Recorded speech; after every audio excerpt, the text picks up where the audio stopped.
if we can have Ms. Davis call the roll. Good morning, Mr. Vice Chair. Present. Mr. Gaines, Present. Mr. Schaefer, Present. Ms. Cohen, Ms. Stowers.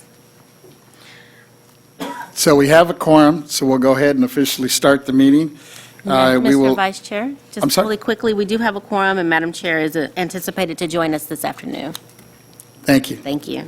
And I understand Ms. Stowers will probably be joining us shortly She'll be joining us shortly as well. for the viewing audience out there. We'll go ahead and start. We have a quorum, so I would like to start with our first action, which is the Pledge of Allegiance. And we actually have a couple invited guests that are part of a resolution we're going to be doing a little bit later from the veterans and the military families here. And I'd like to invite up, if I could, Zeth and David to join, actually to lead us in the Pledge of Allegiance, if they would honor us with that. They can come forward. Everybody would just stand.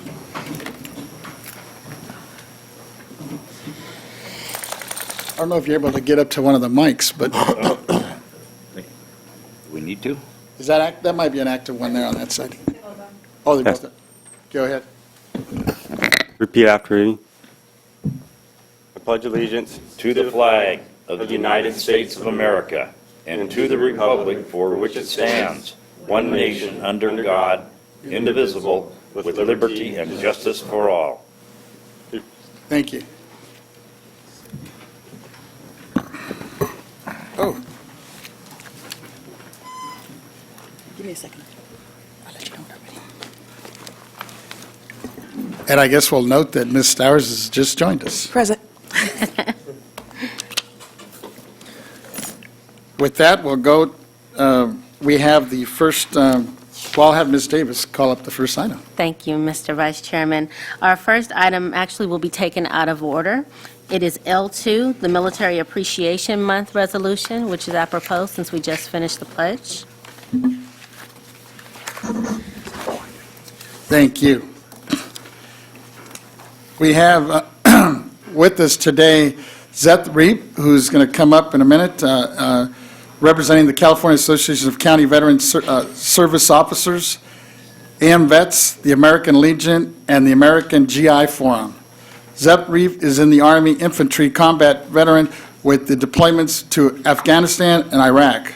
Zeth enlisted in the U.S. Army in 2004 as an infantryman with the 10th Mountain Division stationed at Fort Polk, Louisiana. He served in Afghanistan in 2006, Iraq in 2007 and 2008. He is the recipient of the Combat Infantry Badge and Expert Infantry Badge and the Army Commendation Medal of Valor. With that, I am going to, we have a resolution that will come down and present, but let me just start off by reading off some whereases, and then we'll invite the two guests to come up. This is actually in honor of the Veterans Military Families Month. Whereas more than 1.8 million of the estimated 22 million veterans nationwide call California home, and whereas November is National Veterans and Military Family Month, and whereas the California State Board of Equalization gives thanks to our veterans who bravely and honorably served our country and recognizes the sacrifices military families make while their loved ones serve their tour of duty. And whereas the California State Board of Equalization is committed to supporting California's goal to contract 3% of the contract dollars with Disabled Veterans Business Enterprise, DVBE, and whereas California is a state with the most veteran-owned firms estimated at more than 250,000, which has resulted in more than $135 billion in sales. Whereas the state of California is honored to employ many current and former service members and veterans of the United States Armed Forces and provides a Veterans Preference Assistance Program for those who seek employment with the state, and whereas the California State Board of Equalization committed to partnering with local county assessors to raise awareness of the veterans exemption and disabled veterans exemption to support veterans, their families, and caregivers to reduce their property tax liability. And whereas 53,000 disabled veterans exemptions valued at more than $7 billion were claimed by eligible disabled veterans in 2019, and whereas the California State Board of Equalization encourages veterans and military families to contact their local county assessors to take advantage of their property tax options. Therefore, be it resolved that we, the members of the California State Board of Equalization on National Veterans and Military Families Month, recognize the vital contributions of our veterans and military families and encourage local county assessors to continue to provide information and assistance to serve veterans and their family members. Adopted this day, November 19, 2019, by the California State Board of Equalization. If we can have them come up and we'll do the formal presentation here. And I invite our members to come down.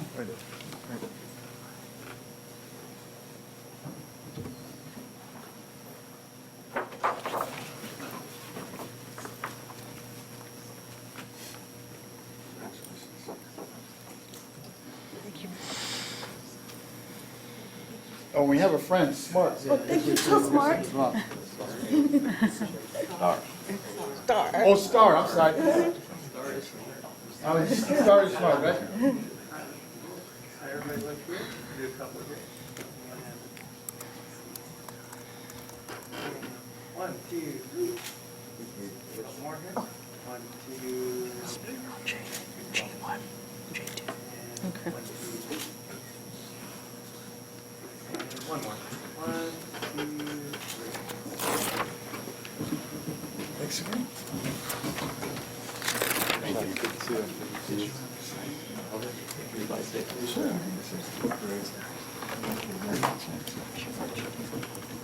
Just right here. Yeah, that.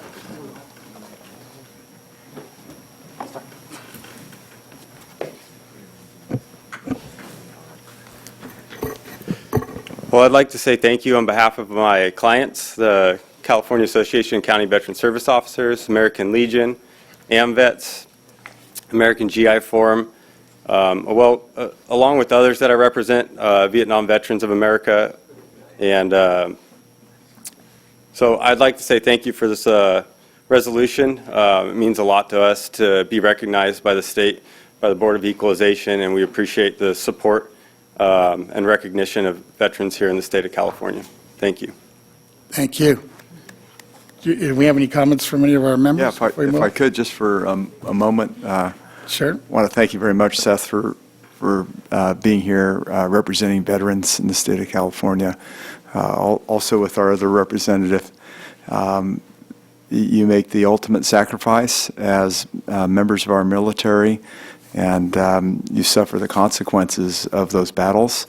And we want to make sure that we're here to support you and lift you up, and certainly recognize you on Veterans Day. So thank you for everything that you and all of your comrades do. Thank you.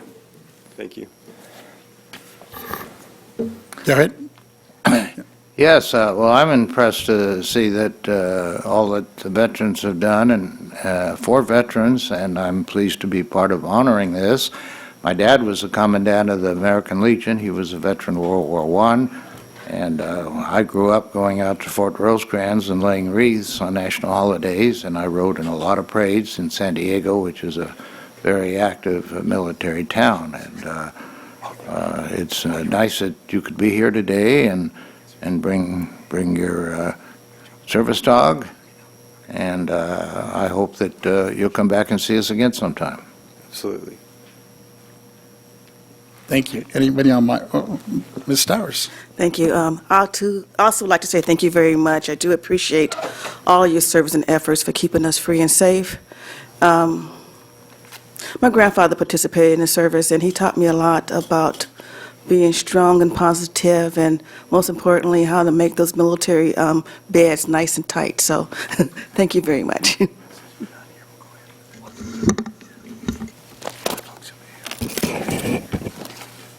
Vice Chair Vasquez, if I can just couple things for the record, just so the record's clear. The board unanimously supports this resolution by acclamation since all of you signed it and supported it. I'm also told that we had a technical glitch with the photograph, so if we could do take two, we would appreciate it. So. Oh, sure, not a problem. We will come back down. I think it's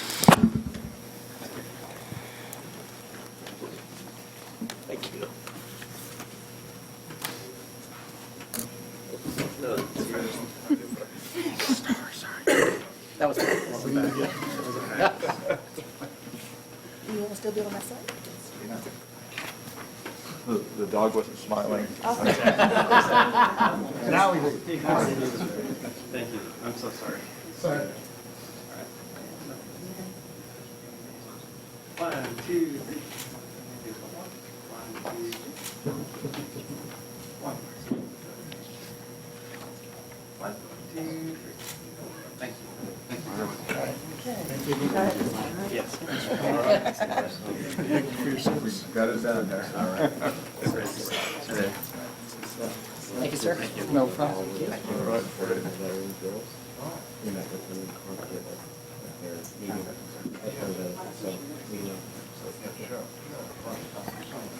Once again, thank you for your service and for coming out and accepting this on our behalf. With that, we'll, oh wait, it looks, did we have a public comment? Is this on this item or is? It's not on that item. Oh, okay. We will go on. Ms. Davis, what's the next order? Yes, Mr. Vice Chairman, our next item is L4, a board member resolution to recognize Member Schaefer. Mr. Gaines will be presenting this item. Wonderful. Mr. Gaines. Yeah, I just want to recognize our colleague, Member Mike Schaefer, and we want to recognize him as, and let me read through this just a little bit here. Board Member Mike Schaefer, whereas the California State Library, which provides credible information services to all Californians, confirms that Mike Schaefer made history in Sacramento on January 7th, 2019, when upon taking the oath of office as a member of the California State Board of Equalization representing the 4th District, he became the oldest known freshman constitutional officer at age 80, and whereas in 1965, at age 27, Member Schaefer made history as the youngest person ever elected to the San Diego City Council, where he served 2 terms. And whereas on November 16th, 2019, Member Schaefer made history for a 3rd time when he became the oldest constitutional officer on record, having lived 29,821 days, eclipsing the previous record holder, Secretary of State Frank Jordan, who died on March 30th, 1970, after having lived 29,820 days. And whereas Member Schaefer began a long career in politics, government, and the law when he volunteered as a driver for John F. Kennedy's 1960 presidential campaign, and whereas since that time, Member Schaefer has served the public in positions at all levels of government and as an attorney in private practice, and whereas Member Schaefer holds a business degree from the University of California, Berkeley, and a law degree from Georgetown University, now, therefore, be it resolved that Vice Chair Antonio Vasquez, Member Ted Gaines, and Member Yvette Stowers hereby recognize Board Member Mike Schaefer as the oldest state constitutional officer to date, and extend our sincere appreciation for his dedicated service to the state of California and our best wishes for continued success in the years to come. So, Member Schaefer, could you come down and we'll present this to you. I will come back down.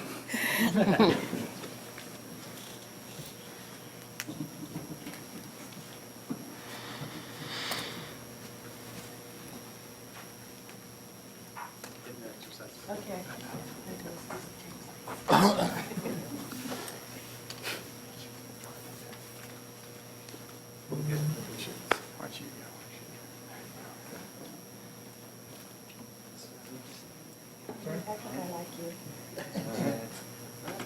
two, three. One, two, three. One, two. Congratulations. There we go, all right. Newsletter. Great thing. Congratulations.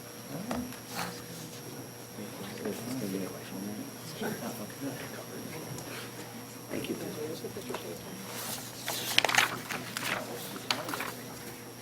Thank you, sir.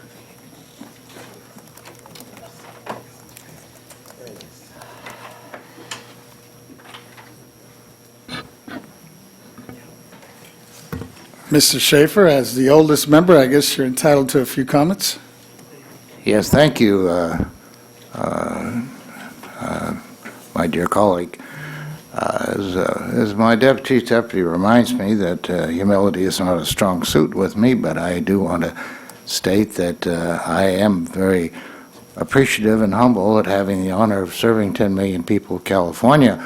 There are 40 states in the United States that have 10 million or less, so I have same constituency as the U.S. senators or the governors of 40 states, and that's awesome, I think. We're getting a lot of exercise today, and that's good. And I'm so proud to have an opportunity to help make policy in the area of taxation. We ride in parades, we speak at different events. I drop into luncheons of retired state employees, and I'm always treated with respect, and I always learn something, and that's very important. And as my colleagues will tell you, I'm always communicating with them and sharing what we learn so we can do a better job. We are not your father's Board of Equalization. We are the new Board of Equalization, and we are earning the respect of more and more people every day. And I want to thank everybody who's here today, and I want to thank especially my colleague Ted Gaines, who served with distinction in the Senate for 8 years and is now serving at least 8 years in this board. And I'll be, how old? I'll be 88 when I retire from my second term, and maybe when I'm 100, I'll figure out some better way to serve. Thank you all so much for coming. Thank you.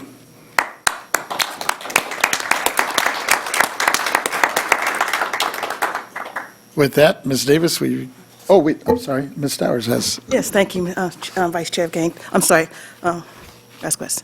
I also want to acknowledge you, Mr. Schaefer, Member Schaefer, for being the oldest constitutional officer. I am often impressed. I believe you are now 81 years old, and you're sharp as a tack.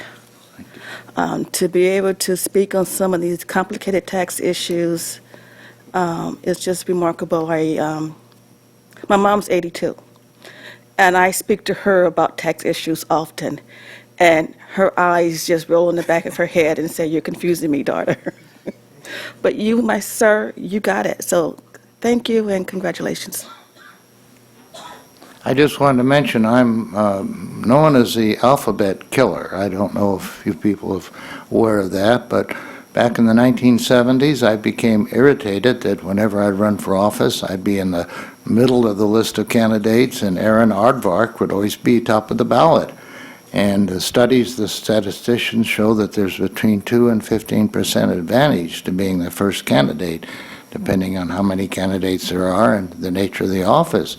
So I took it to court, and I argued that it's a denial of equal protection of the law. And I brought in the registrar, I brought in the head of the Republican Party who agreed with me that it was big prejudicial and it was not the level playing field we needed. I brought in the chairman of the Democratic Party in San Diego County. I brought in a professor from San Diego State College of Statistics, and we convinced the judge that it was a denial of equal protection law of the U.S. Constitution. And he struck down the California statute that says you shall list people by alphabet. So then they started drawing names out of hats to determine who goes first and who goes second on a ballot. And after a while, they said, well, we have to have a law. And some very visionary members of the legislature enacted Election Code Section 13,112 that mandates that the Secretary of State every year must draw a random alphabet. And then they send it out to all 58 counties, and they further randomize it. So I think the most significant thing I've done in life is to bring a level playing field to all of our elections. Thank you. I actually benefited from myself, because actually being a V of Oscars, I've always last, right? Yeah, so now you've come full circle because now you're on the Board of Equalization. So Yes, you're yes, I tell them, equalizing that's why I'm taxes, too. called the equalizer, yes. Yeah. So just if I could comment Sure. through the chair, just appreciate your service here on the board and your long history, starting at age 27 on the San Diego City Council. So just wish you the best. Thank you. Thank you. With that, Ms. Davis, we'll move on to our next item. Thank you, Mr. Vice Chair. Our next item is D2, Tax Program Non-Appearance Matters Consent, Property Tax Matters. Item D2A is a petition for the reassessment of unitary value for Trans Bay Cable LLC. Item D2B is a petition for reassessment of non-unitary value for GATX Corporation. Hearing these two petitions is a constitutional function of the board. Ms. Stowers will not be participating. Contribution disclosure forms are not required for these items. These items may be taken separately or in one vote. Mr. Mike Harris has already joined us. He's the acting chief of the State Assessed Properties Division, and he's here to present these items. Welcome. Thank you. Good morning, Vice Chair Vasquez and members of the board. I'm Mike Harris, Acting Chief of the State Board of the State Assessed Properties Division. Before you for your consideration and adoption are two petitions. One is a petition for reassessment of unitary value, and one is a petition for reassessment of non-unitary value. Staff and petitioners are in agreement on the recommendations, and I ask for your adoption. Thank you. Just a point of order, I guess, for our legal counsel. We can take these up together, or do we have to take these separately? You can take them as one item. As one item, okay. Let me first open it up. If there's any questions from anybody, from any commissioner up here? None here, and see none. No questions? Then I would like to entertain a motion to approve these. So moved? It's been moved by Commissioner, our board member, Mr. Gaines.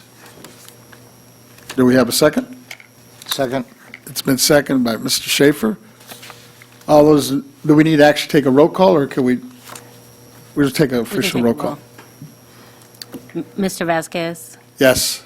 Mr. Gaines, Yes. Mr. Schaefer. Yes. Motion carries. Thank you. That's unanimous from those that are eligible to vote and present. With that, we'll move on to our next item. Ms. Davis, if you can call the next item. Our next item is item F1, Other Tax Program Non-Appearance Matters, Property Tax Matters. These items do not require contribution disclosure forms. Hearing these two items is a constitutional function of the board. Ms. Stowers is present, so she will not be participating. These items may be taken separately or in one vote. Mr. Harris is still here, and he will present items F1A and F1B. Continue, Mr. Harris. Okay, thank you. Before you is the audit finding of Great Call Incorporated, and I ask for your adoption of the audit finding. Any questions from staff? No questions. If I could just, Mr. Gaines? yeah, looking at this, so these two entities are Great Call, and then there's a batch roll correction, is that right?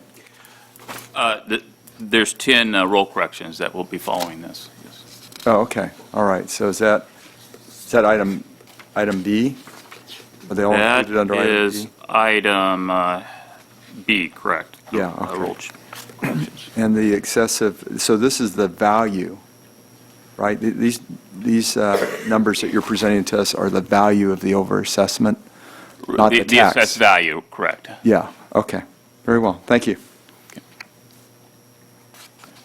And it's my understanding, I guess these corrections and these errors were actually made by the assessee. And Yes, You're the just 10, basically the stating. 10 roll corrections were reporting errors on behalf of the SSEs.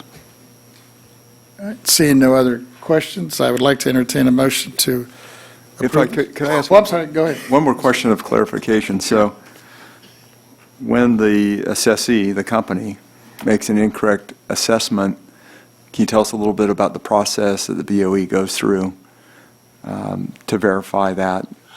Well, certainly it depends on what the reporting error is on the process we go through. But if in the case of some of them where they're no longer own the property, they provide us with a sales agreement that clearly shows that they did not own the property on the lien date.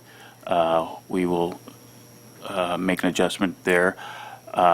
If they have failed to report property and they file a statement of land change, that's evidence Okay. that an escape has taken place. Or if they have sold that property and they provide us a statement of land change with Sure. documentation. Sure, wasn't my recollection there was a case where there were properties outside the state of California that were accidentally included and therefore had to be separated? I don't know if there's any of those in this in these corrections. I'd have to go back and check. Okay, all right. Very well, that's great. I'd like to make a motion to move this item. It's been moved by Mr. Gaines, and I'll second it. We'll take a roll call vote. Okay. I I'm think sorry, we just have- so the record's clear, are you voting on both items or just the first one? Yes, we're allowed to do both, right? Correct. So, yeah, the motion, I'm assuming, Mr. Yeah, so I'll amend the motion for approval of sub-item A, Great Call, Inc., and sub-item B, batch roll correction. Great, thank you. And second it. Okay. We'll take a roll call vote. Member Vasquez? Yes, Mr. Gaines? Yes. And Member Schaefer? Yes. Motion passes. so that's unanimous of those eligible and present. That's correct. With that, we will go ahead and, next item, Ms. Davis. Our next item is item G, rulemaking, emergency regulation. Item G1 is a proposed amendment to Property Tax Rule 202, allocation of aircraft of certificated air carriers and scheduled air taxi operators as an emergency regulation. This item requires a vote. Mr. Richard Moon from our legal department is present, and thank you for joining us. Thank you. Good morning, Mr. Vice Chair, members of the board. My name is Richard Moon. I'm with the Legal Department. I'm here to request the board's adoption of and authorization to publish proposed amendments to Property Tax Rule 202 as an emergency regulation. These amendments were made necessary by the passage of SB 791, which made certain changes to the way that certain aircraft are taxed for property taxation purposes.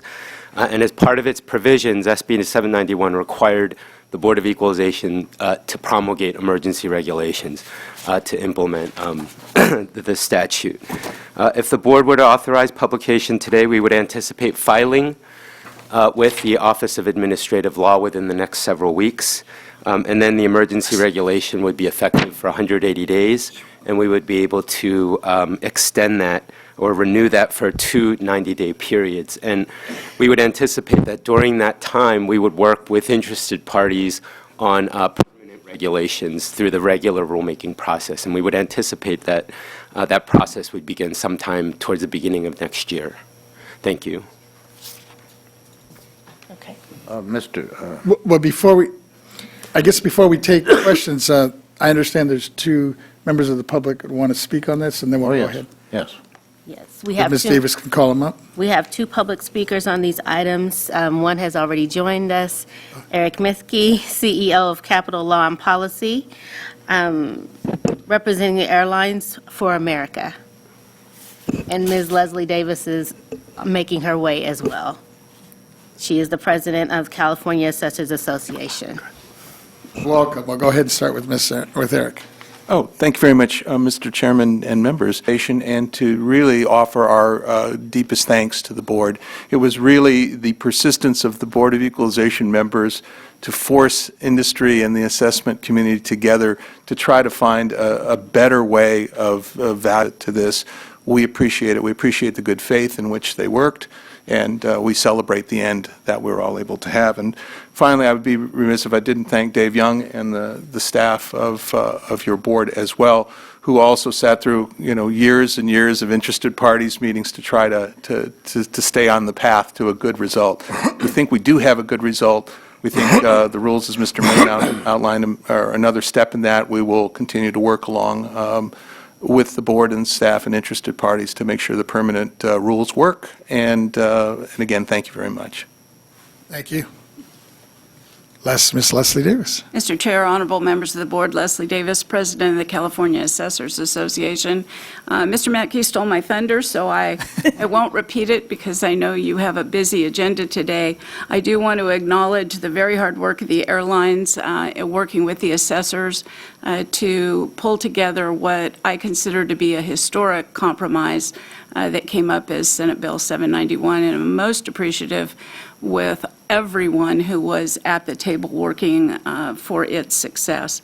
I also want to acknowledge the board, and in particular your staff, for your hard work on implementing Senate Bill 791 in such a short time frame, and to let you know that we are supportive of the proposed rule change. And I may as well just tell you so you don't call me up again, we're also supportive of the form changes as well.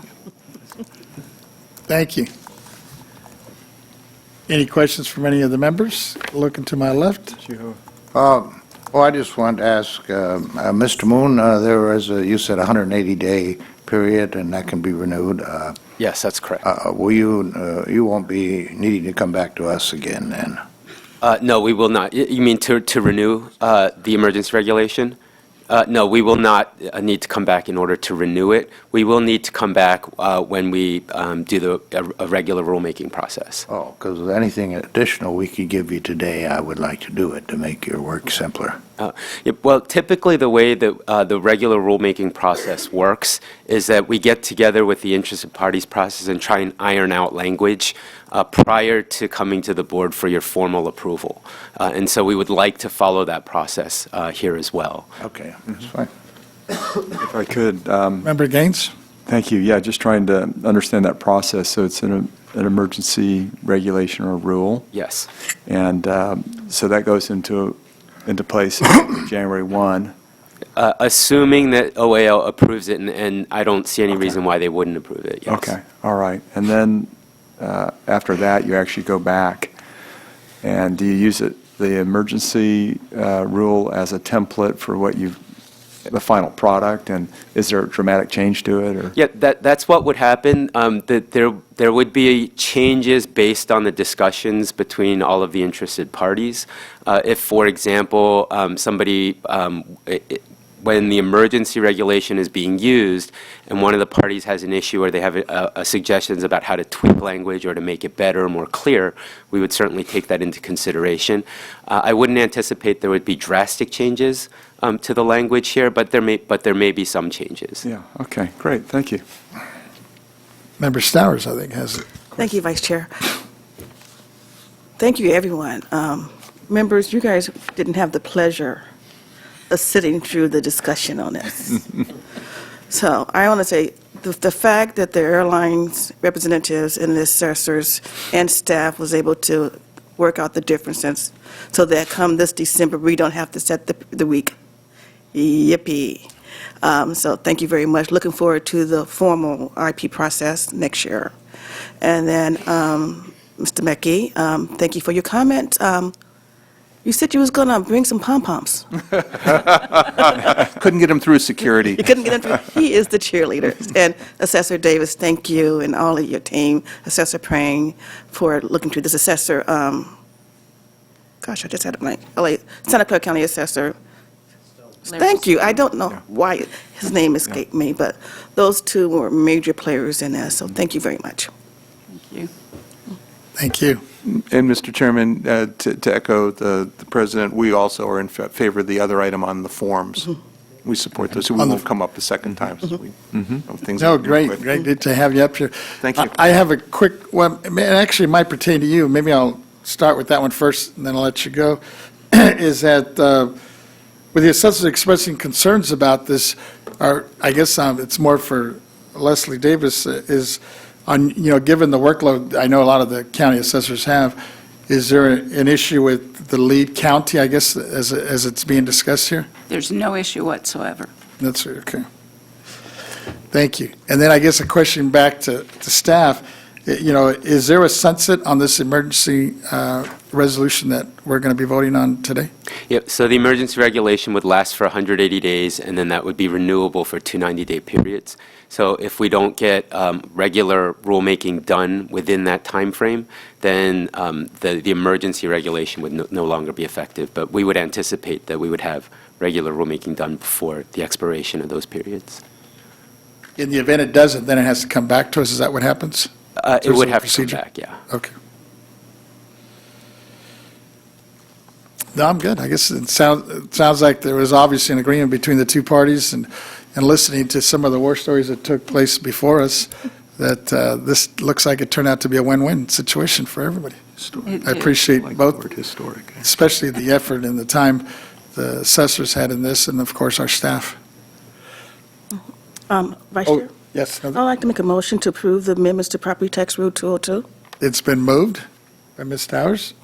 Second? It's been seconded by Mr. Gaines. We will take a roll call vote on this. Okay. Mr. Vasquez? Yes. Mr. Gaines? Yes. Mr. Schaefer? Yes. Ms. Dowers? Yes. Motion passes. Thank So you. that's you. Thank you unanimous very by all much. those present. Thank you. With that, we'll move on to our next item, Ms. Davis. Okay, we will now move into the administrative session. The first item is the administrative consent agenda, item J1. It's the approval of the board meeting minutes for October 22nd through October 23rd, 2019. Members, do we have any questions or comments about those minutes? Have we? Mr. Schaefer? Mr. Vice Chair, have we reviewed those, or do we review them, or we just take it on faith? They should be included in your, they were in your packet if you look. Oh, I just had a chance to review them, but I waive any objections. I'm No ready to concerns? move forward. Then I would like to entertain a motion to approve those. So move. Second? It's been moved and second. We're talking about all the minutes that were presented here today. Yesterday. And we'll take a, Last month. last month, and we'll take a roll call vote on this. Okay. Mr. Schaefer? I'm sorry. Mr. Vasquez? Yes. Mr. Gaines? Yes. Mr. Schaefer? Yes. Ms. Dowers? Yes. Motion passes. So that's unanimous of those present. We will move on to our next item. Ms. Davis? Our next item did have 2 public comments, but they have already made their comment for the record. It's J2, proposed adoption of property tax forms and instructions. Mr. David Young, Property Tax Deputy Director, please come forward. I'm in meeting, I can't talk to you. Good morning. Come on up. Yes, good morning. Good morning, Vice Chair Vasquez and honorable members of the board. This is the second part of the SB 791. Along with the passage of that bill, it required us to actually prescribe 2 forms in which to collect information necessary in order to effectuate the new change in law and for the assessment of certificated aircrafts. Those forms are BOE 757-1 and BOE 57-2. Staff, actually, LA County and assessors and industry worked very, very hard with the initial development of it. They submitted it to the board. We finalized the format and put it in its regular form that you see before you.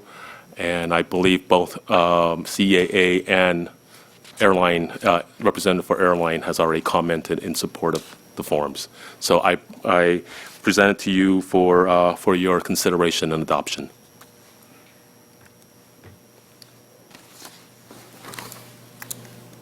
Members, do we have any questions or comments? I have none. No, I'm fine. I'm fine here. Everybody good? I just have a couple of quick ones here. Yes. And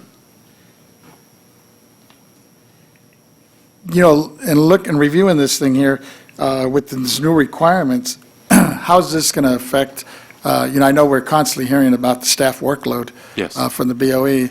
How is this going to impact particularly our staff and also, I guess, the assessors as well? Well, sir, I believe Ms. Davis already spoke for the assessors that it actually should not affect their workload. They're good, okay. And on behalf of the property tax staff, most of the development work for the forms have already been completed, so it will not affect our future workload.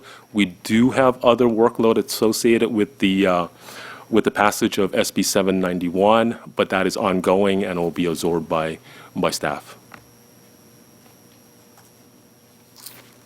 Okay. Seeing no other comments or questions, and I would like to entertain a motion to approve this. So moved.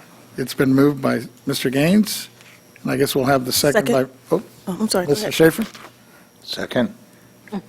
And with that, we'll take a roll call vote. Okay. Mr. Vasquez? Yes. Mr. Gaines? Yes. Mr. Schaefer? Yes. Ms. Stowers? Yes. The motion passes unanimously. So that's unanimous of those present. Thank you. Thank you. And you. we'll move on to the next item. Ms. Davis? Our next items are K1 through K4, other administrative matters. First is K1, the Executive Director's Report. Executive Director Ms. Flemings will come forward to present each of the 6 subtopics, items K1A through items K1F. Ms. Flemings. Thank you. Welcome. Good morning, Good morning.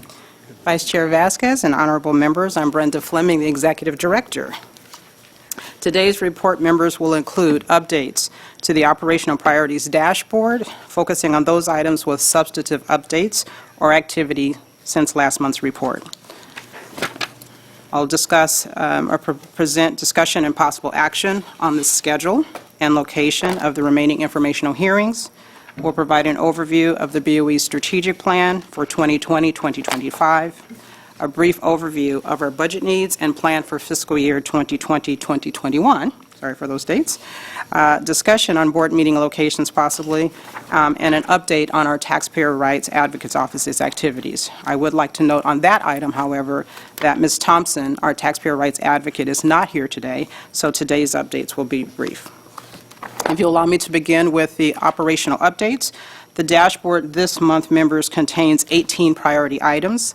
This month's report will focus on 9 of the 18 items. I believe you have reference to my talking points there, just to make it a little easier to track.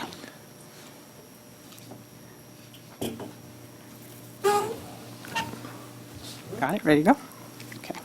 So starting with item number 4, which is the county assessment surveys. As requested on October 30th, Mr. Young provided your offices with a schedule that lists the survey and samples that are currently in process.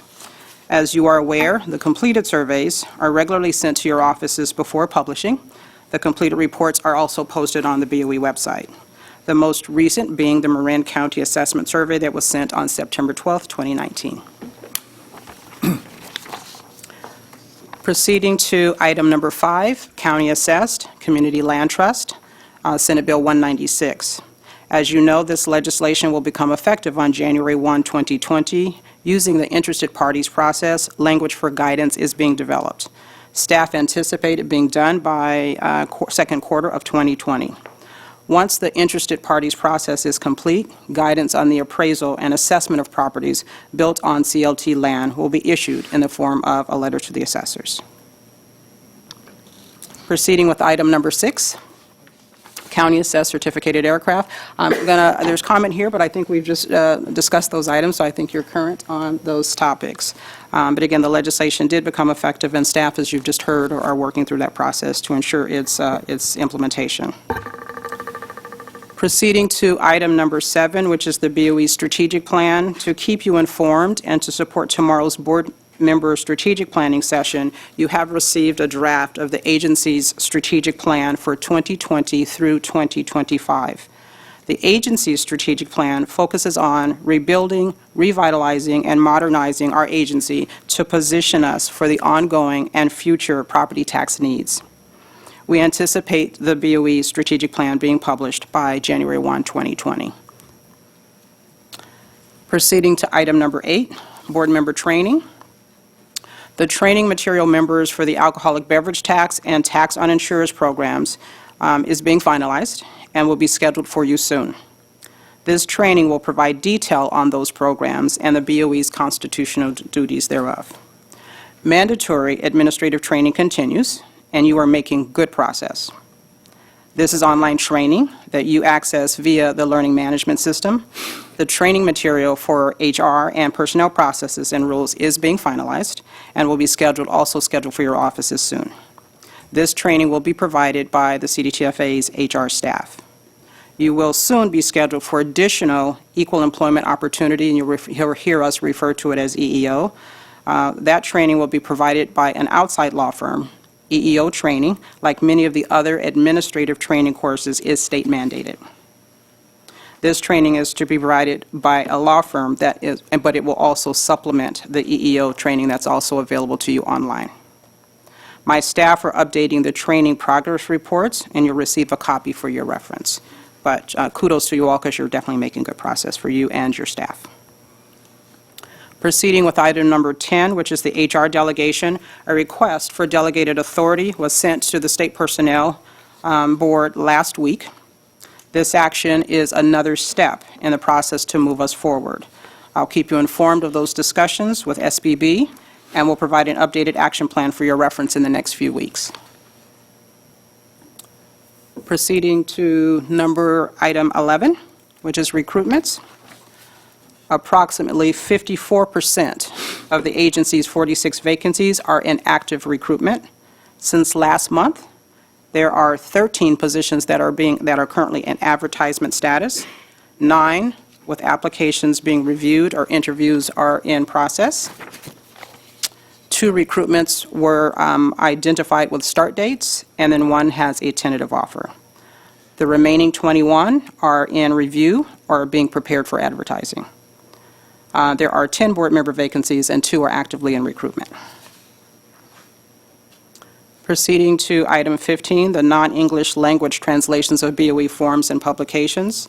Staff are collecting and analyzing data to evaluate which forms and/or publications have a need to be translated. Their analysis includes information from county assessors. Once the data is compiled, we can identify the level of need and how best to cost-effectively provide our information in other languages. I will keep you updated also on that progress. Proceeding to item 16, the Taxpayer Bill of Rights hearing. Ms. Thompson, as I mentioned, is not here today, so I'll give you in just a couple of her comments. Just one final point is on our website, or I think as a part of your package on the PAN, we also have a list of upcoming meetings and conferences, and it's really not meant to be comprehensive, but those that are on our radar, and we just provide that for your easy reference. Purely informational, no necessary action on your part. That concludes this month's update on the operational priorities. With your permission, I'll proceed to the statewide informational hearings. I have some questions. There is some question for Ms. Towers. Thank you. On item number 5, the County Assessed Community Land Trust, SB 196, you indicated that the guidance will come in the form of a LTA. Yeah, after the interested party process, the final guidance. Is there a particular reason why we're not doing a real change? Let me have Dave or Henry, if you want to comment. And that may, in fact, be a part of the interested parties process. Welcome back. Thank you very much. Good morning, Ms. Towers.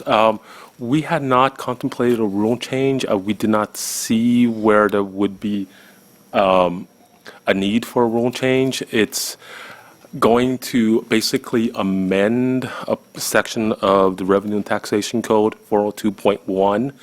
So we believe that guidance on how to treat the land and the improvements should be sufficient. But if we do identify a need for a rule change, that we don't preclude that. Okay, I appreciate that. I'm not advocating for a rule change, just curious. Yes. And since this is dealing with a change in law, this LTA is slightly different than some of our other LTAs that you passed by us. So will we be approving this LTA? I would anticipate an approval of the LTA. Okay. Well, duly noted. Thank you. And legal concurs with the description that property tax just gave you. Correct. And my other question is on item number 8, board member training. You went through the various trainings that the members are participating in. I'm just curious, are the members and your staff also doing security awareness training? Yes. good. All of those are mandated trainings. There's a range of training programs that are available on the learning management system. We refer to it as LMS, and so there's a series of trainings that are provided. And they provided login information, so you log in, defensive driver training, et cetera, sexual harassment, so. Oh, that training. Okay. You know, I don't see you guys training. I'm on the SEO training format, so just wanted to make sure we were getting the same training. We are. State mandated, yes, ma'am. I think we are. State mandated, yes, ma'am. Okay, those were my questions. Thank you. Thank you for your questions. Thank you, gentlemen. Mr. Schaefer. Thank you, Mr. Vice Chair. Ms. Fleming, as to item 17, statewide informational hearings, I'd just like to emphasize that I'd like to have at least 20 days' notice as to when there is going to be one, because we have to do advanced planning to get favorable airplane fares to travel and whatnot, and if something is general, once it's decided to be specific, I would hope we'd have 20 days advance to make our arrangements. That doesn't apply to the people that are in the area of where you're going to have the meeting. Like if it's in Los Angeles, Mr. Vasquez is there, but if it's in Sacramento, I'm 500 miles away, and I want to be knowing ahead of time. Thank you, sir, for those comments. Actually, that's a good segue to the statewide informational update, if I may. So to your point, sir, there is preliminary planning that is occurring right now for a December 6th, 2019 informational hearing in the Santa Clara Valley area. Specifically, the location is the Santa Clara Valley Water District, located in San Jose. So at this point, it's scheduled. We are working with the chair's office to nail down the details relative to speakers, et cetera, but we are working with the Honorable Larry Stone's office in Santa Clara, the Santa Clara County Assessor, and the Santa Clara Valley Water District to coordinate the details. We'd be occupied all day on the 6th, is that the idea? At this point, we're tentatively looking at a 10 to probably a 3 informational hearing. All right. And so we'll confirm the details. Just a couple of points to note there that the PAN for this meeting, consistent with the public agenda notice, is 10 days in advance of the actual hearing. So the PAN for that December 6th informational hearing will be this Friday, November 22nd. I don't understand PAN. So the public agenda notice. Oh. So for public meetings, we're required by the Bagley-Keene Open Meetings Act to make sure that the public is notified 10 days in advance of the event. So that would be a Friday, November 22nd deadline. So that said, to assist, and I appreciate your comments, Mr. Schaefer, to assist board proceedings and the executive office to prepare for the remaining meetings. We do appreciate having the opportunity, and I know sometimes these arrangements do occur quickly. Our San Diego one did, because we're also trying to leverage other opportunities. But in this case, I think we've got, now that the December 6th one is forecasted to occur on the 6th, as we proceed with the remaining informational hearings in both of your districts, I'm told that there might be another one, or it could be the December timeframe, perhaps, in addition to the December 6th one. So I wanted to just confirm with you, with both Vice Chair Vasquez and Mr. Gaines, what your targets were for the informational hearings in your districts. I'm looking to do mine in Santa Monica in March, so I'll put that out there. Hopefully give you plenty of time so we can make sure it's very successful. Okay. I think the earliest might be the first week of March, but it could be the second. Waiting for actually, the facility I'm looking to use is the Santa Monica City Council Chambers, which is under reconstruction. I guess they're rehabbing it, and it's mostly tech work they're doing. They're upgrading their system, so it's going to have the latest and the greatest technology, which hopefully will help us and hopefully make it as easy as possible for you to just come in, or staff to come in and actually just be able to access it, and hopefully with minimal cost moving forward. But we're looking at the earliest might be the first week of March for mine. Okay. I don't know about Mr. Gaines. Yeah, mine Or, be December January. timeframe? Oh, January, not Yeah, December? not December, January. We discussed that earlier in a board meeting, so it'd be January. But if February's available, I might look at February, either January or February, but it would be 2020, beginning of 2020. Okay. Tentative location, possibly, and I can circle back with you on that details. I think we're talking about right here. Okay. Yeah. Thank you. So members, that said, just as a reminder, as we kicked off this initial, the concept of the informational hearings, our goal is to contain cost, clearly provide information to the public, and then give us an opportunity to collect information. So it is an informational hearing for us to collect information that we can use to really start to modernize and address our property tax issues. But again, taking advantage of locations where we're working with a government facility, it helps us to contain costs. So I appreciate your support in that area. Along those lines, I've already reached out to our chamber and some of the business community and even the hotels in Santa Monica, and they're willing to work with you to give you a cut rate on several of those things. So for the staff that, for example, needs to stay there, they won't, because our rates are pretty high in Santa Monica, but they're willing to give a government rate and maybe even go beyond that. So Okay. I see the cost for those that have to stay there being minimal at this point. Okay. And then I've already reached out, and they're willing to sponsor like receptions and stuff as well to make sure we have time to socialize too with not only those that come and interact with us from the public, but also with staff. Okay. But if I could back up a minute to the December 6th, I'm a little concerned about that if it's moving forward, because I know from our staff it's going to be difficult. I know my staff put out a lot. Several of our members actually went down to San Diego and participated in some of the, I guess you say, the preliminary staging and prep work, the logistics. And I don't think we're going to have that same opportunity to assist in December 6th, and I'm just a little concerned if there's no other participation from the other member offices, and specifically, I guess, your staff, because I know we really have a dead week coming up here with Thanksgiving, and I was wondering what type of staffing are you going to have that week of Thanksgiving? Thank you for that. Clearly, I encourage all of the BOE employees to take Thursday, Thanksgiving Day, and then Thanksgiving Friday off, and I'll be gracious and extend Saturday and Sunday off to you guys also. So they'll enjoy at least 4 days. What happens Monday, Tuesday, so, Wednesday? Yeah, Monday, Tuesday, Wednesday. I knew you were going to go there. So there are some of my staff, and we'll go and just confirm the specific details, but there are some of my staff that clearly will be on vacation. Those requests were submitted to us, the first of the year. Many people do that well in advance. Family plans, traveling, et cetera. So, what we're anticipating ideally is that we are having conversations with the Santa Clara, I'm just going to refer to them briefly as the water districts. So we're working with the water district and Mr. Stone's office now to try to work through the logistics of the facility, of the venue. So to the degree that we can get all of that range, because it's not just going to be our office, clearly it's going to be, everyone is going to participate in Thanksgiving activities. So we'll also need to confirm the availability of the district, the water district's availability of their staff along with Mr. Stone's staff. We'll try to get as many of those logistics worked out between now and Friday as we possibly can, to the extent that there are a few people available the first of next week. Hopefully we can try to achieve something. I would imagine Monday and Tuesday are going to be the primary dates that people might be around. Usually on Wednesday it's dead quiet. So I would expect that time frame will be, not much happening. So it looks like at this point, just, doing a video, watching the video stream of the water district's meetings, it looks like they do have most of what we need. We're confirming that, working through our checklist, and so that work is going on today. To the extent similar to what you're saying about San Diego, if all of that's in place, then we really are, for us, we would just be there just to verify who's going to, hit the switches, et cetera.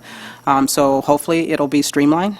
Because again, we won't have time to even do contracts, et cetera. So we're really, really going to have to rely on their resources to provide all of these services.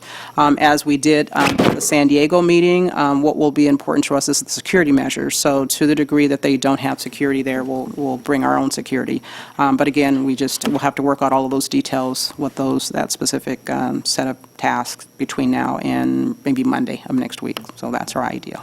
Well, I just want to let you know that I'm in support of whatever you come up with in terms of your restrictions, because on December 6th, physically, I'm open that day, but to say I'm going to be available or have my staff available prior to that to weigh in is going to be very limited. So I really would like to know from you, hopefully before, I guess it's Friday the cutoff, that in fact we can pull this thing off, because I'd hate to schedule something and then it's a flop, because then it reflects bad on all of us. Correct, I understand that. And so just to confirm, all members will be planning to attend the December 6th? Let me ask, I've got a conflict. Because I always want to make sure. Yes, I won't be there, the 6th. the Okay. 6th. How about Ms.? Remember, I actually have a couple of questions. Sure, go ahead. First, Ms. Stowers. clarification, do we have to vote for these informational hearings, or we've already approved having these hearings, so it's just a question of the date? So, yeah, we've talked to legal about that, and legal's opinion is that since we voted on the concept of informational hearings in general, we don't need to take a vote on it. At this point, it would just be to identify, to publicly inform that there will be a meeting, the schedule of these specific meetings, and unless Chief Counsel has changed his position on this. For me, it's an issue of also just confirming that we've got quorum. So do we now need a vote? I have a comment on this.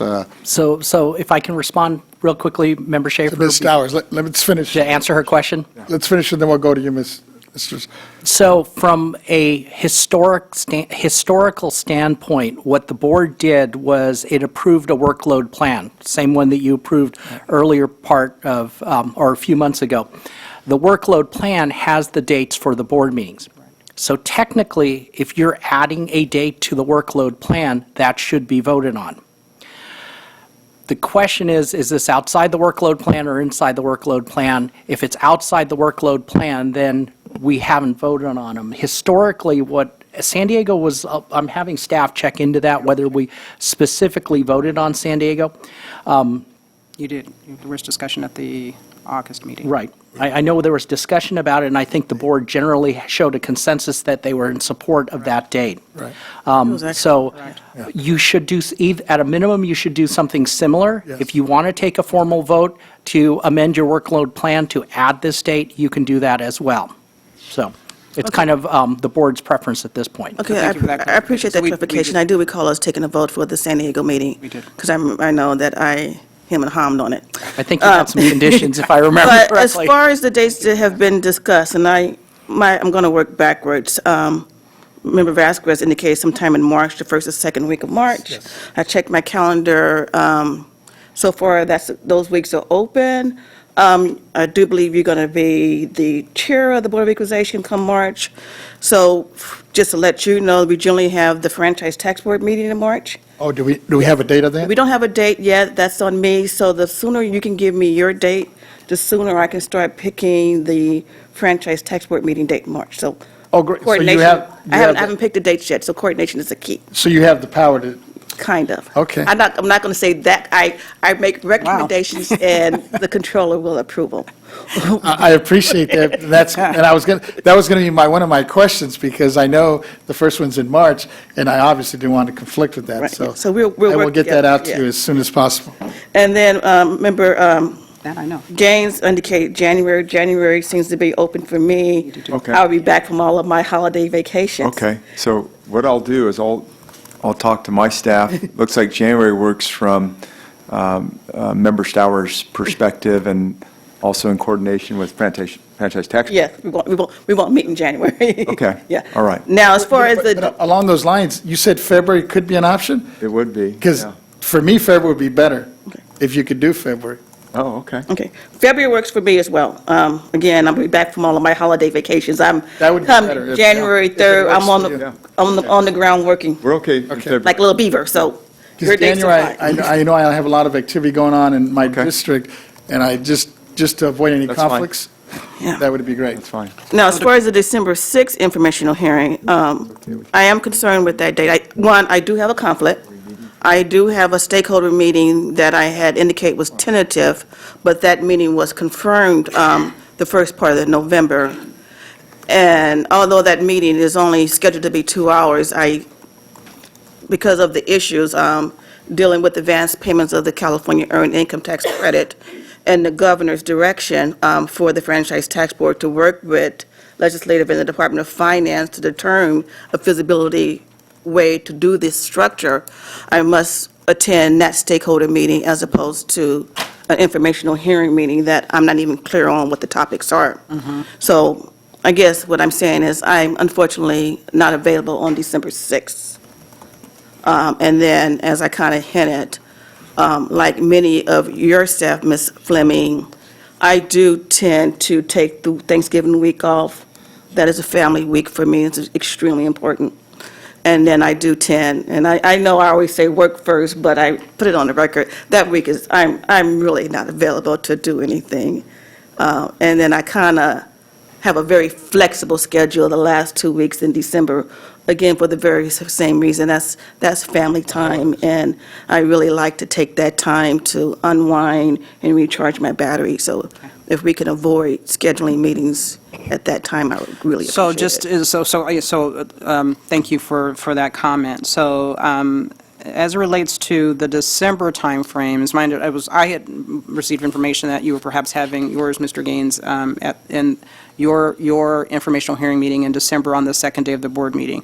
So you've just clarified that now will be the first part Maybe of... there's a misunderstanding, but I always wanted, always talked about January, February. I know that you were looking at February, now you're looking at March, so Okay. if I can move to that February slot, no problem. Okay. Yeah. So I just want to make, just for the record, when we're looking at the December board meeting calendar, we do have, I believe it's the 17th and 18th, so we do have 2 days scheduled for that, but we're trying to reserve that time for some property tax, some state assessed business in the appeals process in those timeframes. So staff are really asking that, just based upon the workload associated with that we do keep those 2 days light. So I'm appreciative of your saying that that's not, your informational hearing is not going to be on day 2 of the December board meeting, because we actually had workload planned for that.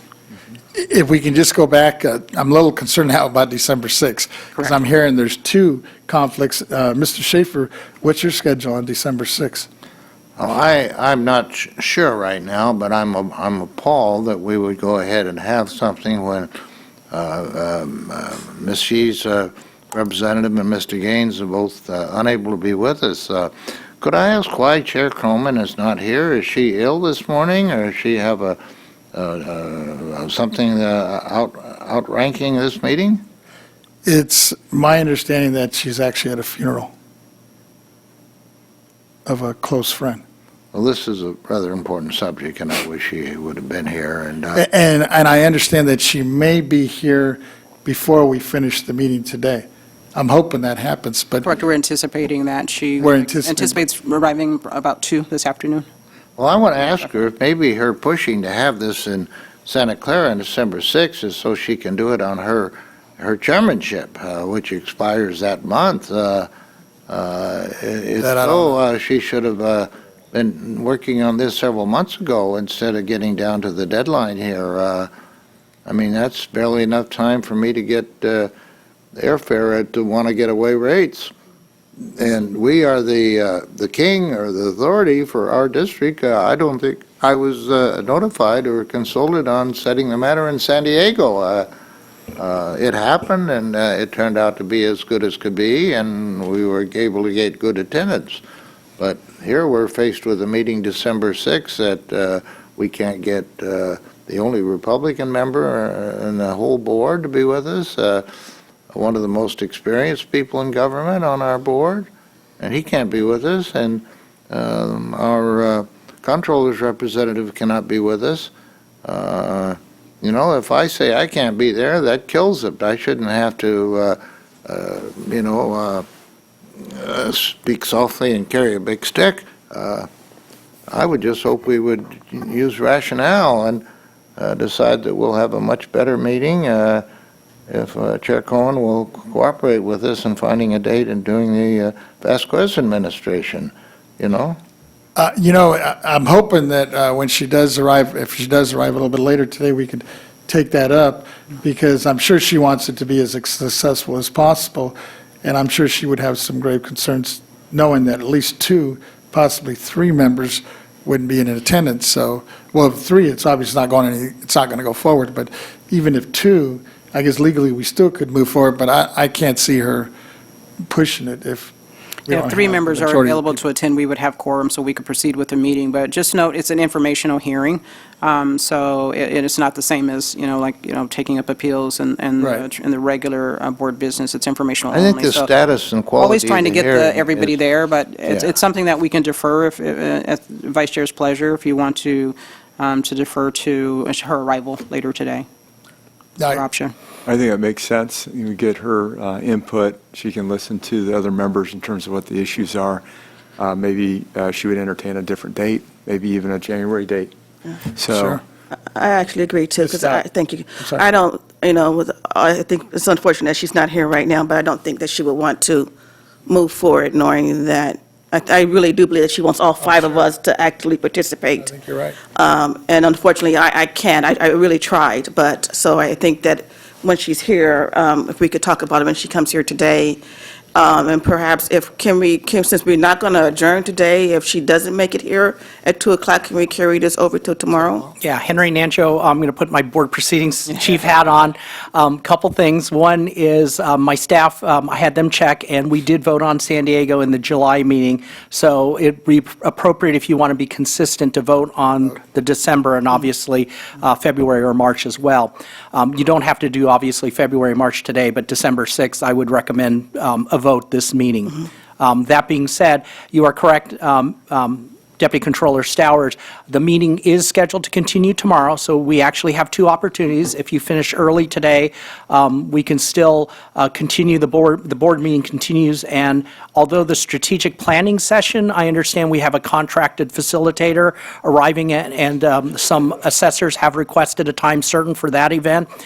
Clearly, after the strategic planning session, we don't have to adjourn the meeting. We can continue the meeting and have that discussion at that point. And so then I would imagine that Chair Coleman has the flexibility. I mean, I'm sure she's going to be briefed on this. Her staff is here. So she might decide by herself not to move forward with the December 6th date. Correct. That would be within her power. So we don't have to have this. Yeah, that would be her option, whether she wants to propose the December 6th date or consider something else. Okay, I appreciate that, yeah, because I just know, 'cause I do think that she wants it to be successful. I don't know why, I'm sure there's a valid reason for December 6th. It could just be that the facility is being made, is available, and it's at a very low cost. I don't think it has anything to do with her chairmanship. Maybe it does, let me not speculate. It's just the date that the facility is available. Let's go with that. Facility is available on the December 6th, Santa Clara Santa Valley Clara Water Valley District. Water District is available on the 6th. We got to get a shorter name for that one. But then also, in talking to, Mr. Stone's office, the assessor for Santa Clara, they will be, he's hosting an event on December 5th. And so, in talking with that office, there's an opportunity that some of the assessors, in about a dozen or so that are attending that event, would also be available to join us on Friday the 6th. So there's some some efficiencies there, obviously. So do consider that. Note it, because it's going to be in the Santa Clara area. We absolutely will have staff, our staff, or anyone who's participating will probably travel down on the 5th. We, of course, my staff will be there earlier on the 5th just to confirm the facility and everything that's in order. So it does mean overnight stay and cost, so respecting your concern there. But I know that the chair wants it to be successful, wants to have as many of the more board members available as possible, but acknowledges as an informational hearing, if she appreciates that others may not be available, so. I think our to share public that. image suffers if you have a meeting that's attended only by 3 of the 5. It's like going to a city council meeting of San Diego has 9, and well, there's only 5 of them here today. It becomes a snoozer, not a real interesting hearing. And I'm concerned about our public perception. I'd like I to appreciate have a that. rule that we could never appear out in public unless we're in full strength. I appreciate that. Well, I So- appreciate it. Now, I know we cut you off on your That's report. okay. Is Thank you, too. Is there anything else you need on your updates? No, I think at this point, my objective was to get the information to you, that there's a December 6th meeting. The chief counsel and attorneys are saying, yeah, we should take a vote, but if we're going to take a vote and have further discussion, I would defer that to either later today. Yes. When the chair is available, or tomorrow. But because for us, fundamentally, once we determine that it's going to be a public meeting, then we need to at least establish quorum and follow all of the protocols logistically that we need to ensure the success of that meeting. So it would be to the board's pleasure if you want to defer that. I would defer. And allow the chair to have some participation in the conversation. And then also, just to allude to the fact that we are going to continue to do everything we can to contain costs by doing a government-to-government partnership and trying to leverage facilities there. So that helps us tremendously. So duly noted. Any other, Mr. Gaines? Question, if I could, on another subject on the dashboard. Sure. Are we done with this discussion? As far as I'm concerned, we are, unless. Okay. Okay. Yes, if I could just go back to recruitments in terms of, you gave us the update. It sounds like we have more prospects for interviews. I heard the number 11, so I'm just wondering if, in terms of our outreach, we've discussed a little bit about trying to reach out to community colleges and other ways to find folks that might be interested in the position. And Yes, taking advantage of those opportunities. yeah, Yes. okay, good, thank you. Thank you. Anything else? Ms. Fleming? I'm just warming up. Oh, take it away. Okay, so members, and I will be brief on this for the sake of timing today. So on the next item, just an update for you on the BOE strategic plan, a little commentary on the BOE strategic plan. It does cover the 2020 to 2025 timeframe. The goals, again, as I stated earlier, are focused on rebuilding, revitalizing, and modernizing the BOE to continue the successful administration of our tax programs. The goals are a continuation of the priorities that we've been addressing this calendar year, and I just want to give you a highlight of what those goals are. Goal one is to revitalize our workforce and rebuild our state agency infrastructure. Goal 2 is to modernize our core tax administration functions and business processes by leveraging technology systems and process improvement opportunities. And Goal 3 is to establish our standards for subject matter expertise and training programs. These themes for Goal 1 is really to try to separate workforce, and again, I won't go into all of the detail because we've heard quite a bit of discussion about our workforce and the need to address, all aspects of it, compensation, career development, succession planning, et cetera. As it relates to what we're doing in terms of rebuilding our infrastructure, again, as we've talked about before, we've got gaps in the current version of BOE 2.0 as a result, unintended outcomes of what happened with AB 102. So we're going to continue to address those issues. Goal 2, we haven't talked as much about, but in relating to Goal 2, it's modernizing our core tax administrative functions and business processes by leveraging technology systems and process improvement opportunities. This one includes 3 objectives that will focus on modernizing some of our property tax information collection processes. We want to address our website and examining approaches to enhance the value of assessment value of assessment surveys. So we'll come back to you with a little bit more, but we really need to start to look at the technology and clearly either modernizing it, replacing it, et cetera, just to make sure that we're more contemporary perhaps in some of our approaches. Goal 3, which is to establish our standards for subject matter expertise and training programs, and that goal includes 2 objectives: to revitalize our standards for knowledge, subject matter expertise, and training. And this set of objectives is designed to strengthen these areas, working with a coalition of assessors and other property tax professionals. If you recall, when we were at the October, the annual meeting with the assessors, we had a lot of conversations about the opportunity to partner with the assessors and others. We really want to take advantage of that to make sure that our staff, really, we have a lot of strength and a lot of knowledge, but we also want to take advantage of getting a little bit more of the intelligence for really what happens inside an assessor's office and taking advantage of a little bit more pragmatic, boots-on-the-ground level of detail. So we'll be working with the assessors and others to try to strengthen ourselves in that area. If I can just really quickly focus on the 2020 to 2021 budget-related actions, we're working with the Department of Finance. We're proposing to submit a spring finance letter for a budget and staff augmentation for the fiscal year 2020-2021. The spring finance letter is intended to ask for a budget augmentation to address the deficiencies that are unanticipated outcomes from the July 2017 AB 102 legislation. The scope of our needs, especially again when measured against our strategic plan, the scope of our needs is broader than the items that I identified for this discussion, but I just wanted to provide some insight into some of the things that we're going to address in that spring finance letter. Technology procurements and maintenance contracts. We've got a lot of systems that are aging or absolutely obsolete, and so as a result of the legislation, we've got those systems, but we didn't necessarily get funding to go through and do kind of a wholesale management of the technology systems and their maintenance contracts.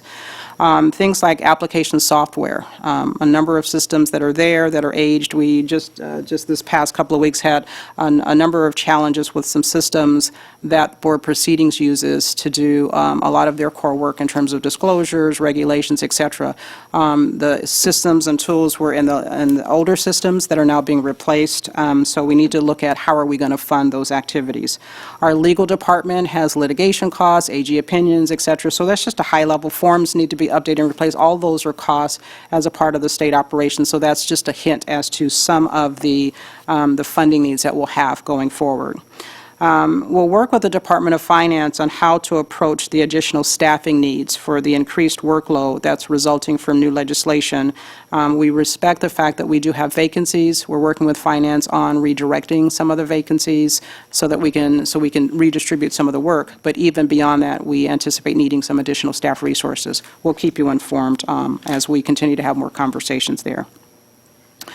As it relates to board meeting locations, I'm going to hold that one. I would like to have, I think the Chair Cohen has some input on that conversation as to just ongoing for the 2020 calendar year where we might have some additional locations. Law does allow for us to have some meetings in Sacramento and does provide for us to have meetings in other locations. Certainly, we would have to look at the budget related to that.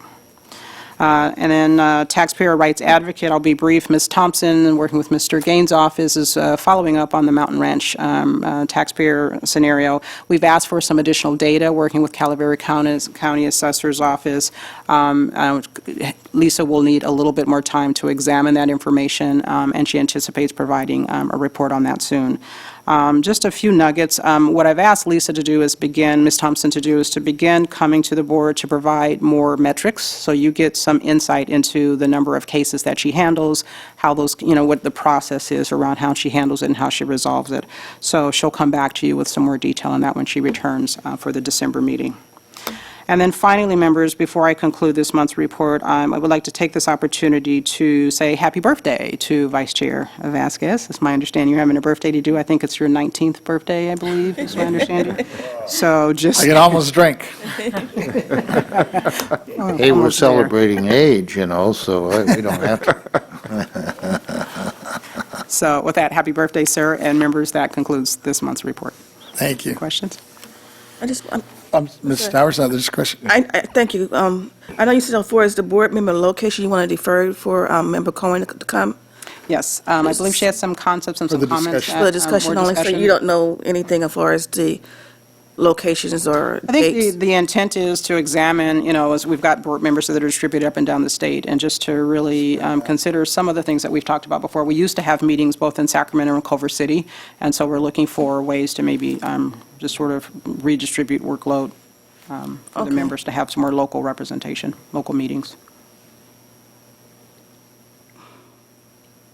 Other question? Well, yeah, I'm just taking a breath. I'm just thinking, I understand we don't have the locations yet.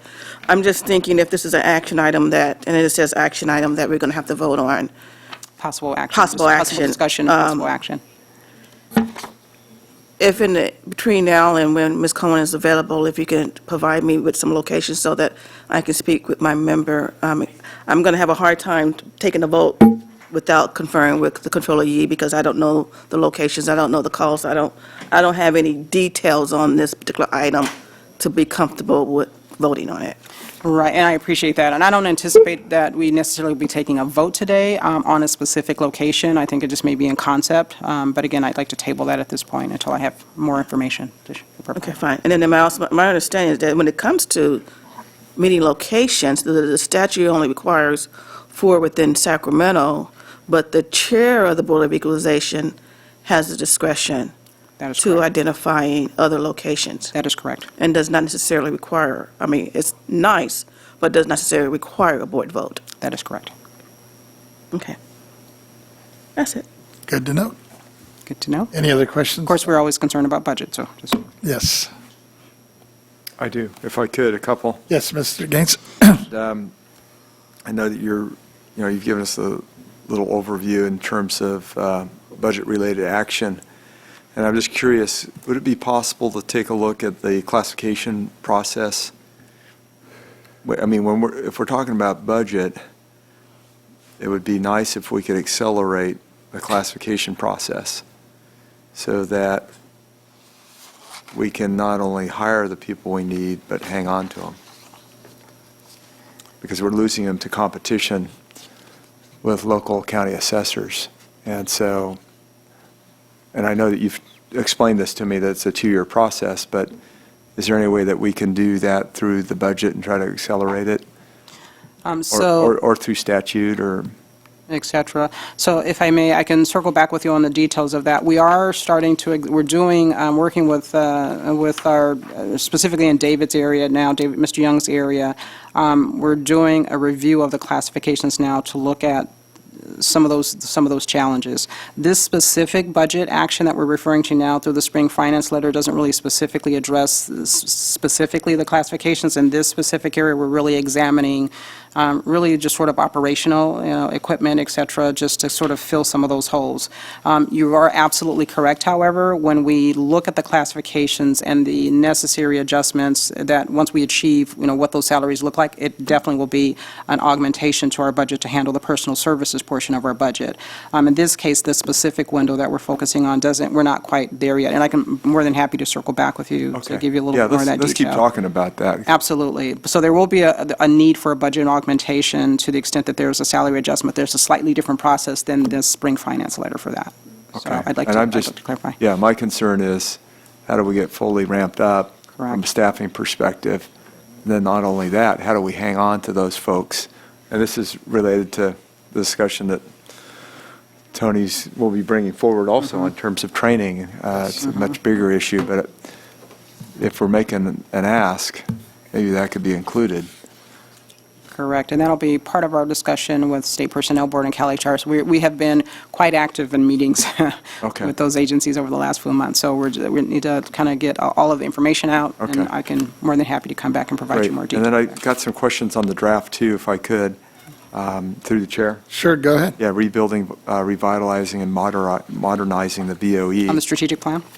Yes, and I'm just looking at goal number 2, and you got 3 bullet points, and it seems that number 1 and number 3 maybe are achieving the same goal, or they're certainly related. Improved data collection and management capabilities, and I would clarify that be done for audits, and that we would then enhance the survey relevance.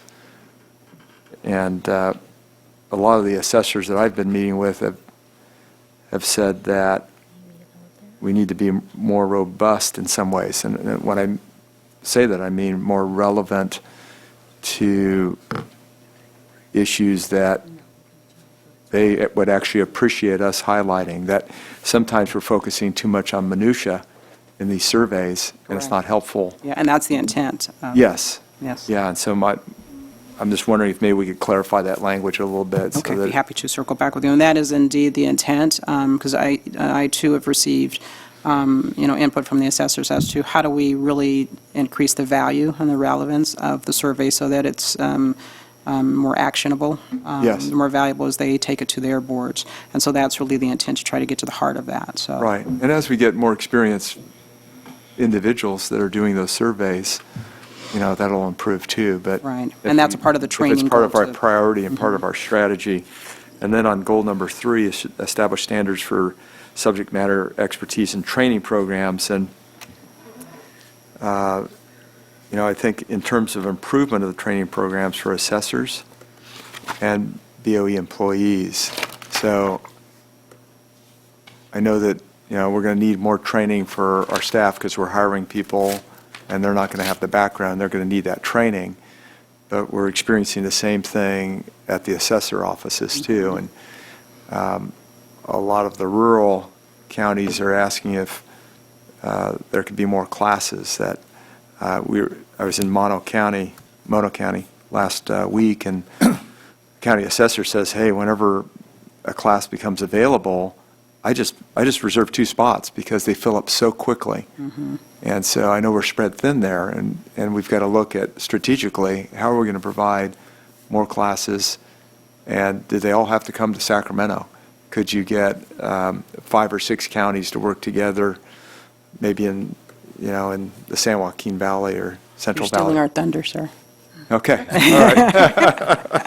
I'm just giving you input about what I'm hearing, though. I greatly appreciate Yeah. that. We're likewise getting similar Assessors. information. Great. Thank you. you so much. We're right on the same page. That's it, thanks. Mr. Schaefer, I think, has another Yeah, question. Mr. Vice Chair, I've been out in Imperial Valley in a rodeo, riding in a parade, going up to the border and looking at the Trump fences and talking with Border Patrol people. I've been doing some field work, talking to people in Orange County. I find a great concern on behalf of a lot of the people about Pacific Gas and Electric. We don't have anything involving them on our agenda, but anything that the people are talking about, even though we're not legislators, we might want to be able to at least chat about it at one of our notice meetings. We can bring it up tomorrow. Yes. I'm sorry, go ahead. No comment. Anything else, Ms.? That will conclude it unless there's any additional Well, questions. my Oh, concern that we not have 5 briefing meetings as we always do. I look out at the table and there's $1 million worth of talent talking to me, and they're talking to each of you separately. And I'm being told that you don't want to meet with somebody else. We each want to have our own meetings. As a taxpayers advocate, I don't think that way. I'd be happier to have Your Honor sit in my meeting, or I sit in your meeting, in teleconferencing or physically. I just, think we're draining our staff. They may think that's what they're there for, but I think they have a duty to act efficiently, and I think we have a duty to tell them that. Well noted.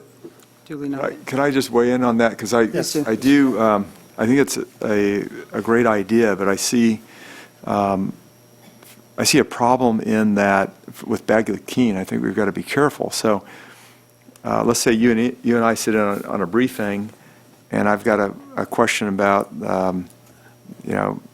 training and education, and I want to run that by Tony, and I can't do that because you and I have met. So I think there's value, and I realize it's a lot of labor going to each member to brief them, but I think there's value in having that individual opportunity, and then each member can make a decision as to what other member they may want to discuss. I hate to disagree with you, Member Gaines, but I've been told by people smarter than me that we could remedy that by just giving this in 10 days' notice to the public that we're going to have this briefing, and then the public has that vacant seat at the table. That is, I think, a cure to the problem you mentioned.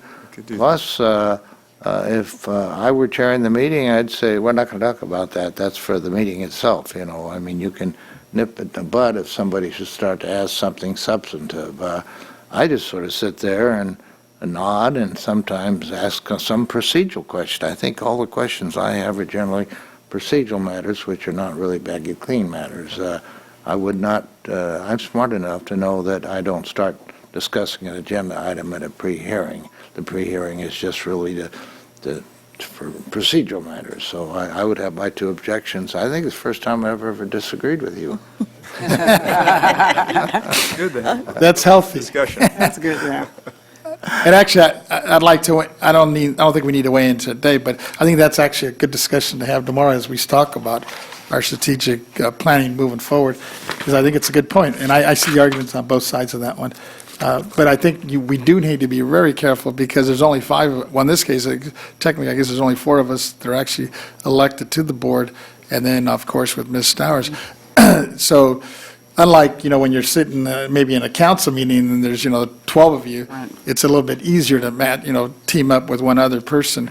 Here, you have to be real careful, because I agree with Mr. Gaines that, having a meeting with somebody else then puts you in a very predicament, because all it takes is just one little conversation with somebody else, slipping something, then boom, you've already violated it. So I'd rather err on the side for caution here on this one, but we can discuss it more in detail tomorrow. May I make a quick Oh, comment? I'm sorry, Ms. Stowers.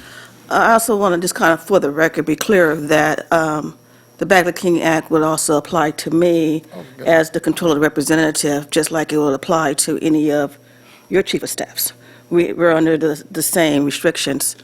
And I understand Member Schaefer's concern about the pre-briefings and the costs, because you have the executive team coming and basically going over the items that are on the agenda. I get that concern.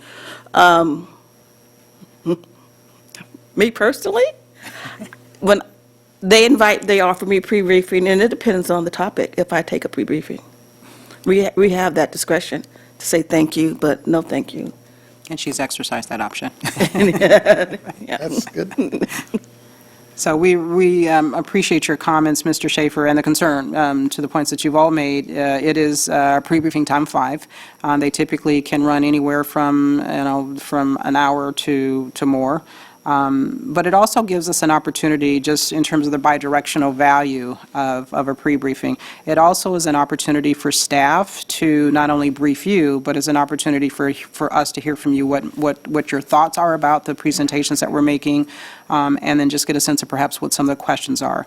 So it's a little bit of a dress rehearsal for us also, so that we're walking through the material and we have that exchange. And so oftentimes, once we are finished with the pre-briefings, there may be some adjustments or corrections or updates to the presentation, especially in the beginning months, for sure, when we were presenting information and we wanted to make sure that we were presenting the right level of content. So there is some value sometimes for staff. It is, certainly we do it, 5 times every month. So just for those of us that count numbers, it's a lot by the end of the year. But we do see that there is a value to at least try to prepare each member for the discussions that we'll be having publicly. It's funny, I could agree with you that we didn't have Mr. Nunjo here, but he is listening to I'll have every him stand. word, and I'm sure he has a little whistle. He goes, "Shit!" if somebody would, go astray, and that somebody would say, "I strike the last comments." I'm sure that we could get through it if Mr. Vice Chairman and I were at the same meeting and one of us would say something awry. It's probably the last time we'd ever do it, because, we're watched. We're not going to be arrested or go to jail or even fined, because we're going to withdraw our inappropriate comment if there was one. And I'm so convinced that we are experienced. He was Santa Monica, me was San Diego. We're smart enough to know what not to talk about. So duly noted, we Thank appreciate you. that. All right, we'll go ahead and move. Is there anything else on your? That concludes this month's report. Thank you, and we'll move on. Thank you. If we get Ms. Davis to call the next item. Our next item is K3, the Property Tax Deputy Director's Report. First, for item K3A, the Property Tax Deputy Director, Mr. David Young, will provide an update on 2019 property tax roll value from the 58 counties. Mr. Young. Welcome back. Thank you. Hello, Vice Chair Vasquez and honorable members of the board. My name is David Young. As Ms. Davis said, I'm the Deputy Director of the Property Tax Department. I bring to you a verbal update on the total net assessed value for the state of California. For the 2019 lien date, the assessed value is $6.59 trillion, which represents a $374 billion increase, or a 6% increase over the previous year. This amount is derived from data collected from the county assessor and the county auditors, and includes property assessed by the county assessors and the state board. Additionally, the 6.59 trillion does not reflect the amount to be removed from the roll for the homeowner's exemption, but it does reflect the amounts removed for all other exemptions. The other exemptions being welfare, disabled veterans, those have already been netted out. For a detailed breakdown of the assessment roll for each county, please see Table 10, which is available on our board website. It's the open data portal. The information is already posted, and it's all available, and it breaks down all 58 counties. It's sortable and searchable that way. That concludes my presentation for that one item. Any questions? I may have questions, but I want to pull up the table first, so Okay. I'll wait. While you're doing that, you just mentioned that the total, I guess, is a net for the homeowner's exemptions, right? Yeah, the homeowner's exemption are not removed. They're in that number. Oh, The homeowners are in the number. What is taken out is all the other exemptions. Those have been removed. and what would be that percentage, roughly? Do we know? Percentage, you know what, I'm not, Because that reduces the value, right? it does. does. Yeah, yeah. When Is it roughly 5%, you think, or is it more? I don't think it's that high, but let me, Okay, you can, let me come back to you with that information. Let me see. any other questions from, I know Ms. Towers is, I- Mr. Yeah, I've got a Gaines, go question, ahead. just in terms, that rating increase seems pretty healthy, and it was interesting, I'm going back to my assessor meeting, but interesting comparing Inyo to Mono, where Mono had about a 6% increase. Oh, was it? Inyo had a 2%. And just talking to the assessors in my district, that's been kind of the range. Yeah, yeah. Of the 30 counties that I've been talking to. So to see that we have a 6% statewide Right. indicates a robustness in Yeah. terms of value of property. And how does that compare to other years? I mean, is that an increase? Is Well- that percentage higher than it has been in years past? Let me take a quick look. So I can't get to it. I guess he could teach me that. This year, as you've already mentioned, is the 6%. The prior year was 6.4. Yeah. The year after that, for 17-18, it represented a 6.2. Wow. But 16-17, it was a 5.5. And 16 and 15-16, it was a 6. So it looks to be trending pretty healthy. But if we move all the way back to 2011 and 12, that's only a 0.3% increase. So we've had quite a few years of uptrend. 12 for fiscal year 12-13 was 1.4, and then 13-14 was 4.3. Okay, So so coming we- out of that recession. Yeah, we're coming out of that recession, and actually California is recovering nicely, Great, good, thank you. of course. Interesting. So, Go ahead, Ms. Towers. so just probably for my education, to retrieve this data, I have to go to the open portable? Open data portal. Open data Yeah, portal. it is in there. It used to be part of our annual report, but we've put that online just to make it a little bit more retrievable and sortable. There are other folks that use it and want to manipulate the data. Okay, I appreciate that, because I went to the annual report. Yes. And I was just seeing prior years, I was going to be a little upset, but I'm now in the open data portable.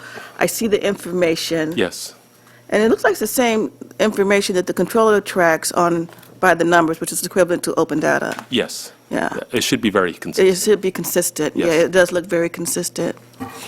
Man, I wish I would have gone to open data last month when I was doing an article on these numbers, but Okay. should have called you. Thank Very you. good. You're welcome. Do we need to take a vote on this? No, this is Just purely informational. Yes, it is. Anything else, or is? Is No. that chart in our book here? of prior years? The chart is not in your, is not in your online. book, but I can make it available to your office. Yeah, if I could get one, that'd be great. Of course. Good, thank you. Okay, Thank you. of course. Our next item is K3B. Mr. Young will provide an overview of dark story, his theory. I'm sorry, It's a dark store. that too. Yeah. Dark store theory. Mr. Young? Of course. Sounds like Star Wars, I know, but go ahead. As we recall, Mr. Gakel mentioned dark store theory during the last board meeting, and I know it's been mentioned a couple times prior, so this is a very high-level overview of the theory. So let me begin.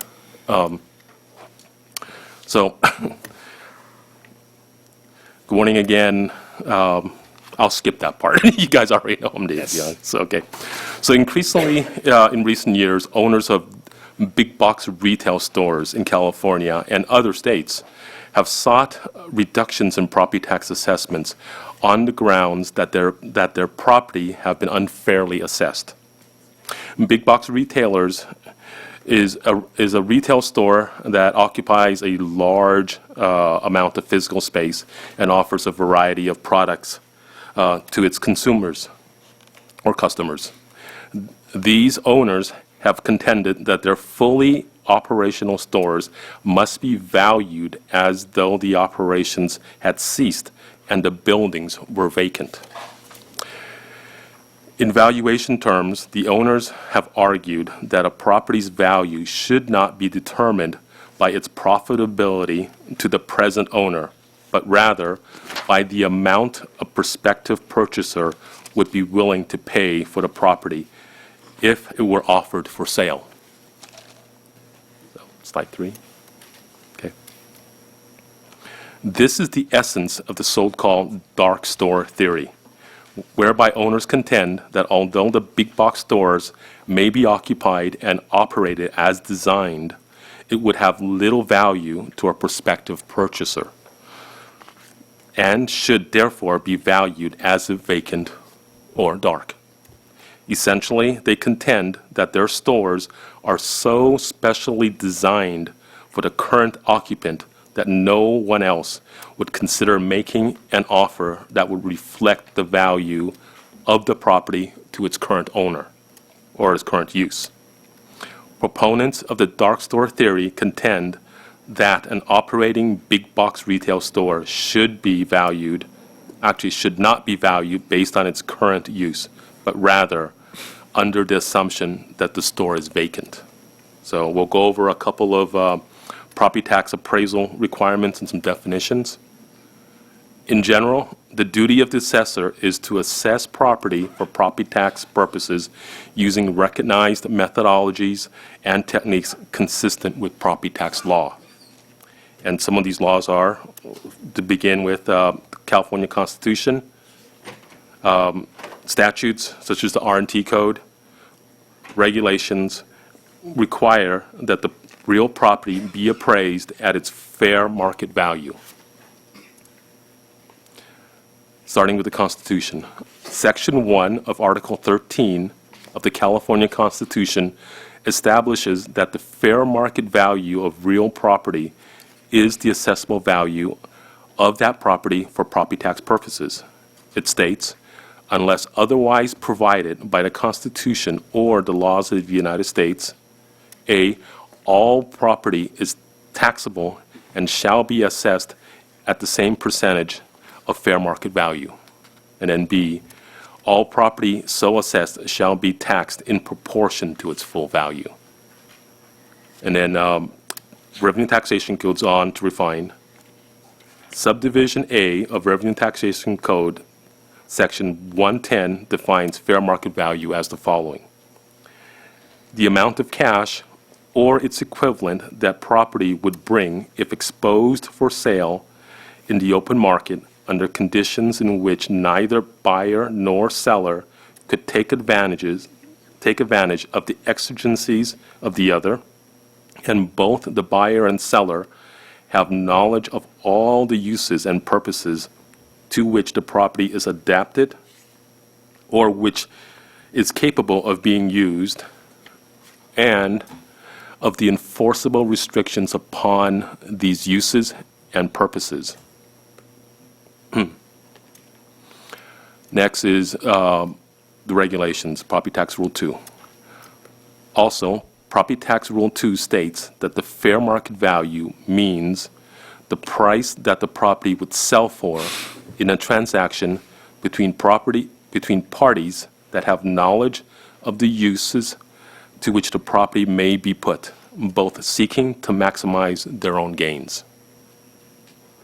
Furthermore, Rule 2 requires the assessor to appraise real property as though it were unencumbered or unrestricted by a lease, mortgage, or other private agreements, even though the property may, in fact, be so encumbered.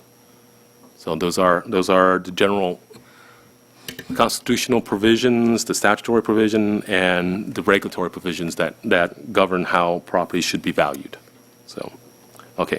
The unencumbered fee interest, what does that mean? The requirement that property be appraised as though unencumbered is explicitly referenced in Property Tax Rule 4, the comparative sales approach to value, and in Property Tax Rule 8, the income approach to value. So we have two different rules that actually go on and address unencumbered interests. As to big box retail stores, these provisions make clear that for assessment purposes, any existing leases or attached debt do not matter, since the assessor's duty is to appraise the property as if free of such encumbrances. So back to Property Tax Rule 4.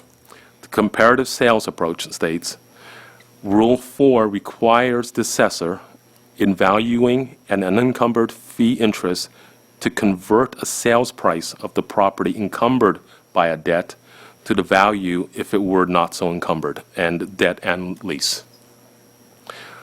For leases, Rule 4 requires that where the terms of a lease are favorable to the purchaser who assumes these terms, sales prices must be adjusted by deducting from the sales price of the seller's equity the amount by which it is estimated that the lease enhances that price.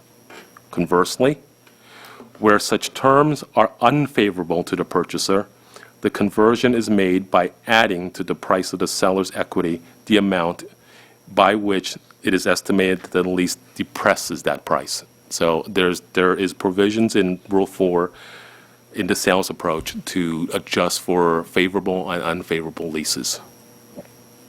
These adjustments apply both to the sales price of the subject property and to the sales price of comparable properties used to estimate the value of the subject property. Rule 8 also deals with unencumbered fee interest. Rule 8 provides that in valuing property encumbered by a lease, the net income to be capitalized is the amount the property would yield if not so encumbered, whether the amount exceeds or falls short of the contract rent. So when you're looking to value a property by the income approach, there's specific instruction as to how to handle a property that is under lease. A couple of other considerations in which the assessors must take into consideration when valuing is the concept of highest and best use. The concept of highest and best use is fundamental to appraising real property. The BOE's Assessor's Handbook, Section 501, the basic appraisal, discusses the concept in detail, but it can be described briefly as the legally permissible, physically possible, financially feasible or probable, and the maximally productive use of that property that produces the highest residual land value. It is the use that produces the greatest long-term net return to the owner. So amongst other things that they have to consider is they have to look at the highest and best use of that property.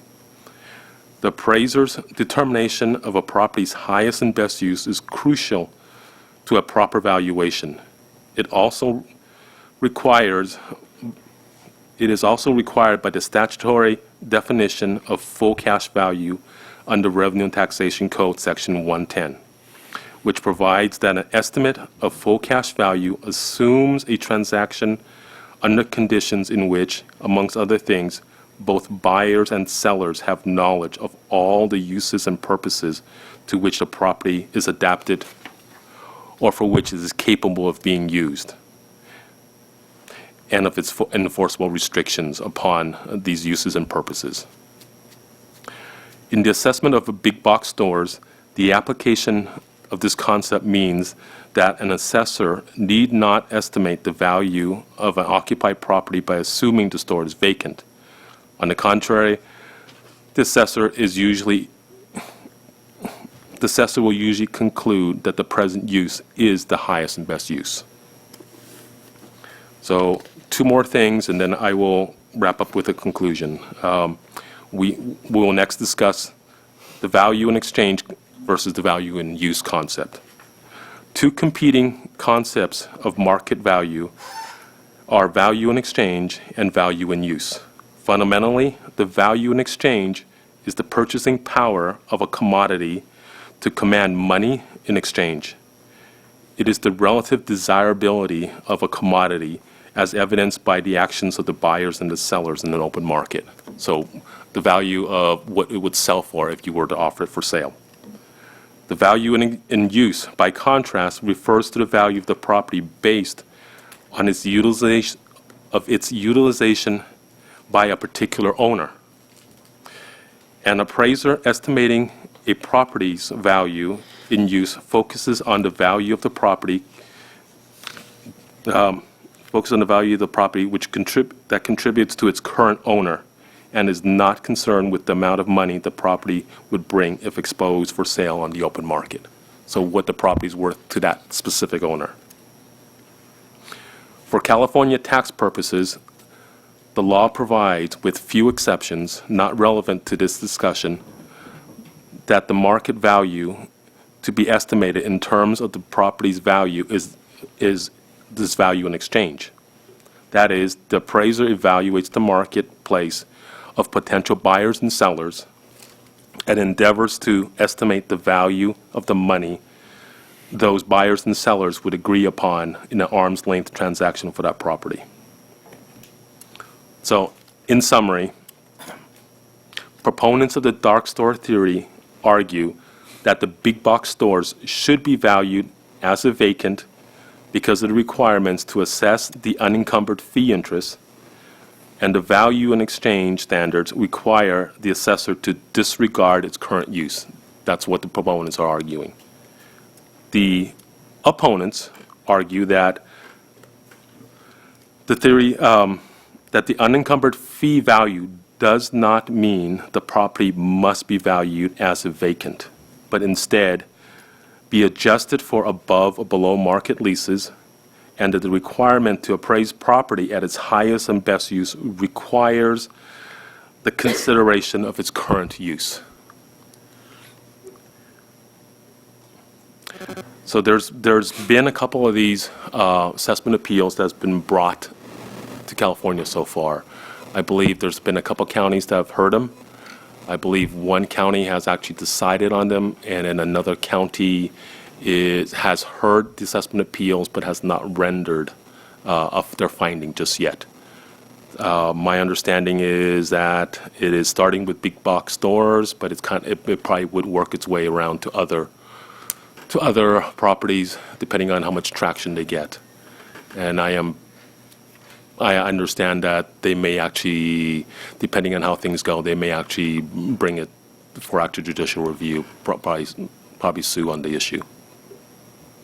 So that concludes my presentation. I'm available for any questions you may have, any clarifications.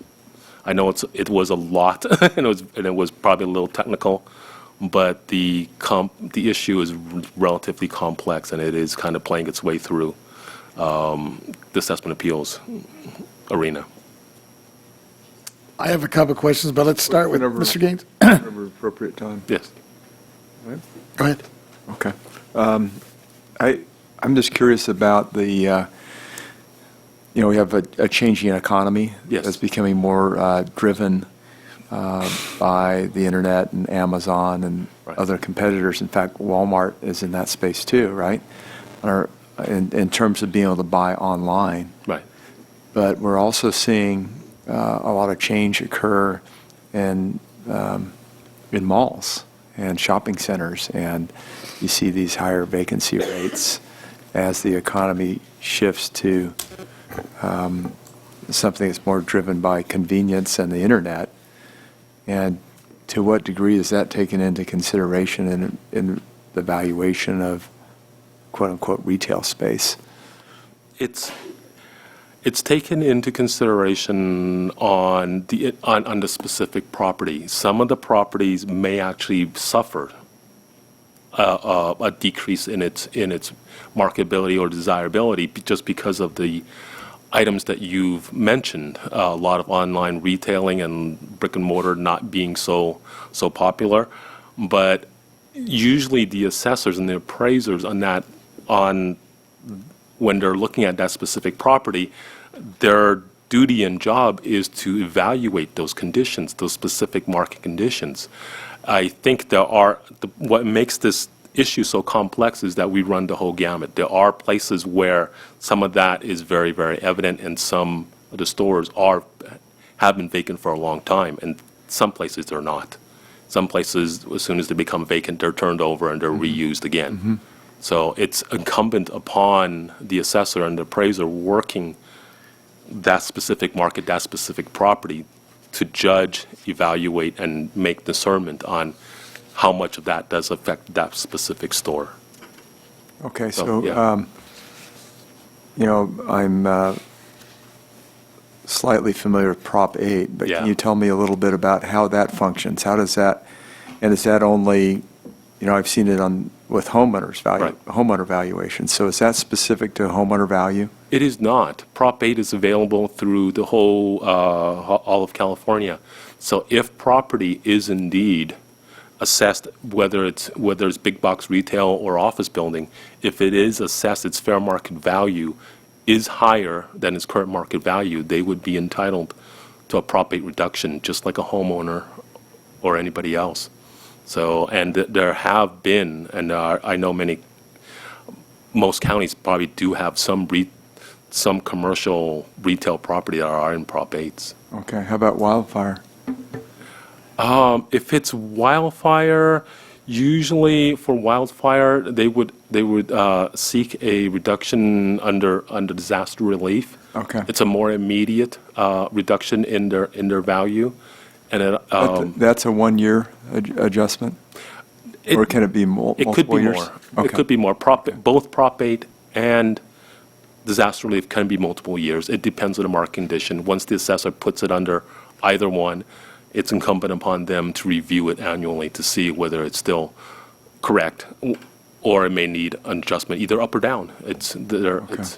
But Prop 8's design was more related to the economy, wasn't it? It was. It's a downturn, it's a recession. It is a or recession. A depression or something of Right. that sort. Whereas these others, wildfire's a natural occurrence. You take a look at a market shift. Right. That's a whole nother arena. Yeah. Yeah, disaster relief is more designed for actual physical damage or Yeah. something caused by, like you said, catastrophe. So, yes, Okay, great, thank you. of course. I was looking at I guess it was Texas, the Yeah. state controller said that potentially they could lose somewhere up to $2.6 billion. Yeah. Given that that's scenario, it's a big number. where does California, how much revenue do you think? Oh, my. Well, I mean, it's pure speculation on my end here. The last estimate we have, we don't have anything for 2019 yet as to revenue from property taxes. The last number I have is around $70 billion. And if you look at how much of that is commercially assessed, and I don't have the number, I don't have the figures ahead of me, but it's a little bit less than half. And if everybody seeks a reduction in their value, it could be relatively high. But I don't know if I don't know how aggressive they would be in seeking such a reduction. So it can potentially be a large number. Our assessed value is much higher than Texas's role, so. Is there any current, I'm thinking in our current law, is there like an actual loophole that we need to be aware of? I don't believe it's a loophole. It's an argument that they've grounded on a couple of principles. It's an argument that they've basically said that, because it's unencumbered, we are to assess it as if unencumbered, that unencumbered means no lease, and no lease means vacant. I'm not sure it actually means that. And it is an argument they will have to make before the Assessment Appeals Board, and if they do take it to court, eventually before a judge. So I think a lot of it is interpretive, but we will see it working its way through. And it's usually pretty much a judgment called by the appraiser at that point, no? At the appraiser, there are some, the appraisers have a fair amount of Leadway in that? yeah, of leeway and judgment. They are to look at its unencumbered fee interest. That part is part and parcel of our Rule 2 and also in our Rules 4 and 8. But how they interpret the information thereafter is very much up to the appraiser. What is the effect on the value? So it's a complex issue, and I suspect it's going to be with us for a little bit. So have we been looking at possibly maybe coming and amending, maybe, like you say, our evaluation rule on this? Once again, I don't think I've precluded it. We're looking at the issue right now. If there is guidance to be issued, I will have staff take a look at it and perhaps draft guidance. It's just, I think usually my methodology of looking at things is we work our way up, guidance, LTAs, rule amendments, law changes, and whatnot. We usually try to see where it needs to be addressed. Any other questions, comments? Oh, yeah, Mr. If I could, Yes. if I could, I'm just, I think you alluded to it a little bit, but couldn't this theory be extended to all commercial buildings? It could be. Yeah. It could be. Yeah. Offices, it is more applicable to the more specialized a property is. It's usually a little more applicable. If it's relatively generic, I think that's not applicable. It's just a harder case for them to make. So, yeah, it has the potential. Okay. Absolutely. And then can you give us an update on the cases in California and what their status is? And Yeah, I will try to keep you guys updated with as they work their way through the various assessment appeals. are they, okay, I'm familiar with at least two. Right. And have those both been through the court yet? Or? No, I do not believe they've been through the court. I believe one has actually been heard and findings issued by one county, and the other one, I believe, has been heard but the findings have not been issued yet. Okay, but those are both in courtroom settings? That No, wasn't they're assessment appeals board? only appeals board. For So, both of them? For both of them. Oh, okay. I think the one that's been heard, I think their clock has started as to whether they want to take it to court. They have a finite amount of time in order to seek judicial review. Okay, and you'll keep us updated as Yes. to the progress of those? Of course. Yeah, okay, good. Can you tell us a little bit about the results in other states? Yes, I believe in Michigan they have advanced the same issue. I don't believe they were very successful in Michigan. I believe they had some limited success in Texas. I have taken a look at some of the other states. I think it's still working its way through. I'm not sure there's a definitive win or loss column just yet. Okay.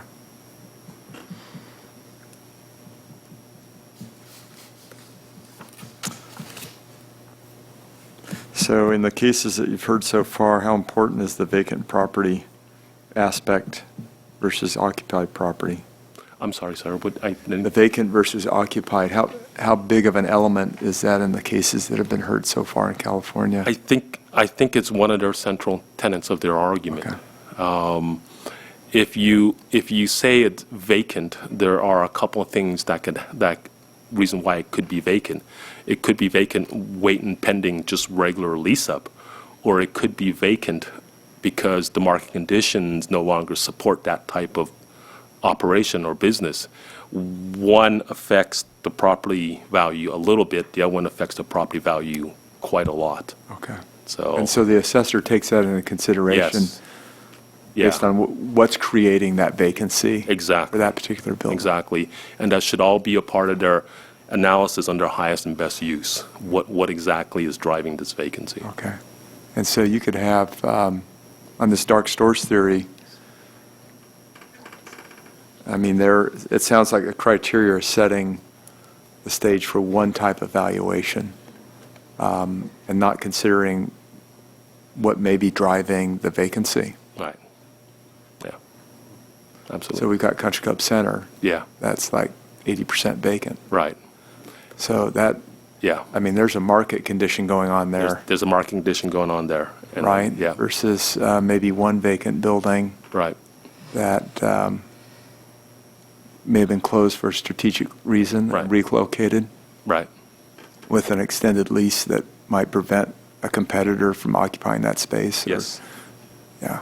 Yep. Okay. And that's all determined, the assessor looks at that and they make a determination as to what's going on in that particular scenario. Yes, Okay. that's part of the due diligence of the assessment process. They need to look at what's driving the market, what some of the encumbrances Okay. will do, Great, thank you very much. of course. Thank you. So, along those lines, so how do we, or I guess the department, how do they define vacancy? Because you were just saying 80% could be vacant. Well, I think that was a particular example of a very specific Shopping center in Shopping Sacramento Yeah, County. and that one was about 80% vacant, but vacant And I just threw that, I don't know if that number's accurate, Yeah. but there's a lot of vacant Right. structures Yeah. in that mall. Right, Yeah. yeah. Okay, That's interesting. yeah. So I guess actually after maybe we hear, if these things do go to court or they get decided on, Yeah. I'm assuming when you come back, there might be an opportunity, or at least some discussion of some possible, maybe legislation we might want to advocate moving forward. Yeah, either legislation or. Because that's a lot, could be a potential loss of some, Or, yeah, quite a bit or- of revenue. Yeah, or I think all of the options are on the table, whether it's guidance, regulation, or legislative. Any other comments or questions? Thank you. Of course. Okay. Mr. Vice Chair? Yes. This theory of treating it like it's just the land and not the building because the building is vacant, wasn't it the Henry George theory of property taxation? Was that 50 or 100 years ago where we tax all property based on the land only and totally ignore the improvements? And that gives everybody a great incentive to improve and improve and improve because they know that the tax is going to be based on the raw land and not the building. Is this dark box theory have any relationship to what they were advocating for the entire county or the entire state? I don't believe so. I don't believe it's driven off of a desire to maximize productivity of the land. I think maybe it's just. You've heard of the Henry George theory? I have, sir. I have. I'm an economics major. Does our by office have education. any position on that? Pardon? Do we have any position on that theory? On that theory? Yes. I have a personal position on it, but nothing from the board, sir. I hesitate to give it to you at this point. Well, if you felt it's something that would merit our discussion, you run across any writings by scholars on it, feel free to bring it to at least my attention. I will so. And also, I've seen House of Pies restaurants that disappear, and then another restaurant shows up, or there's a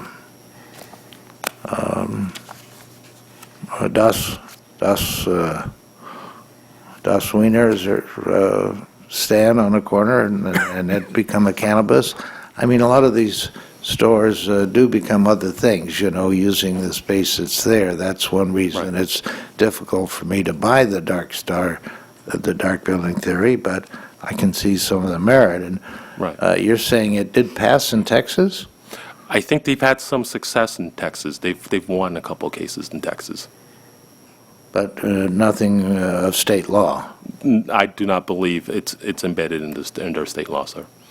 If there's a case you think we might benefit from reading, feel free to send us each a copy of it. Of course, we'll do. Thank you. Thank you. Of course, thank you.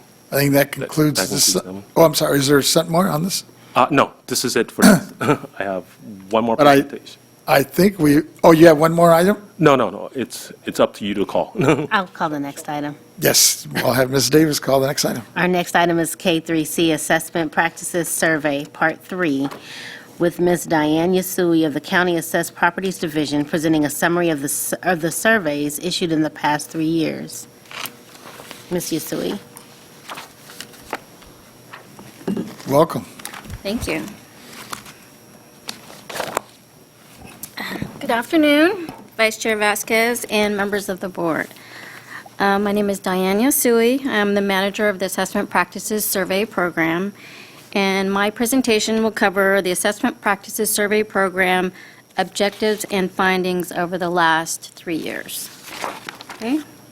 I thought I'd recap survey's purpose, which was to provide independent oversight of the 58 county assessors by conducting periodic reviews of the county assessors' practices and procedures in the form of our surveys and/or sampling of assessments on the local roll, which is the sampling component of our surveys.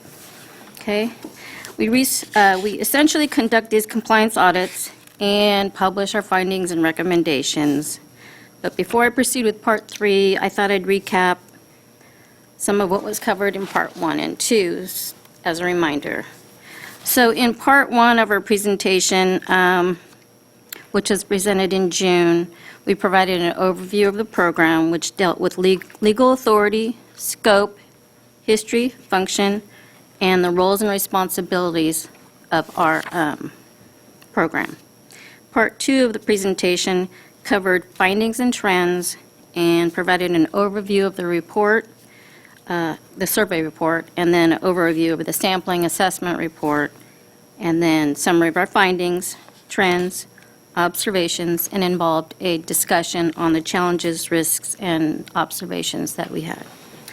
So, also, from the assessor's perspective, Leslie Davis, the CAA president, also presented some of her thoughts on the program. Okay?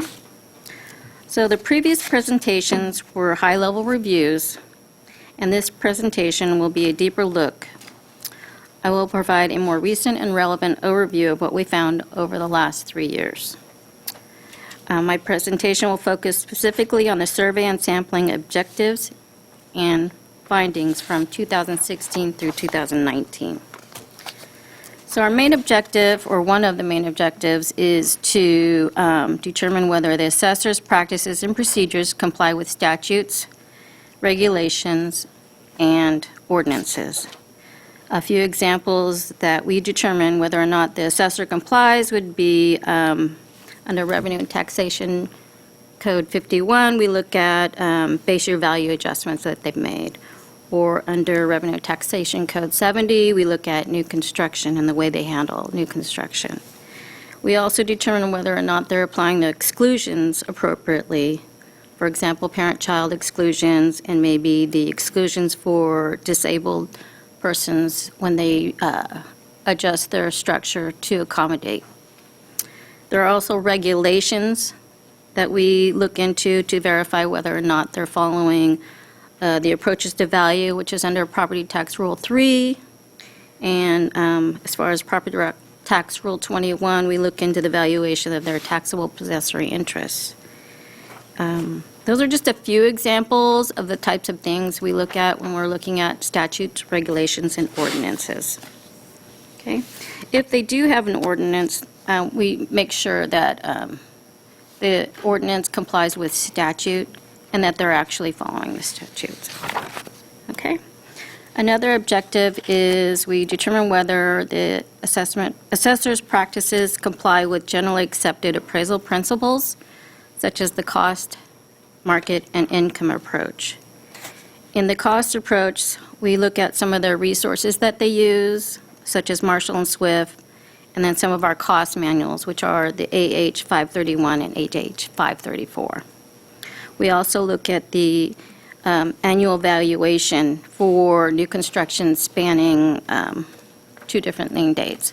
So as far as market data and the market approach, we look at what are their studies show? Do they seem reasonable? And then the market data that they use to value their properties.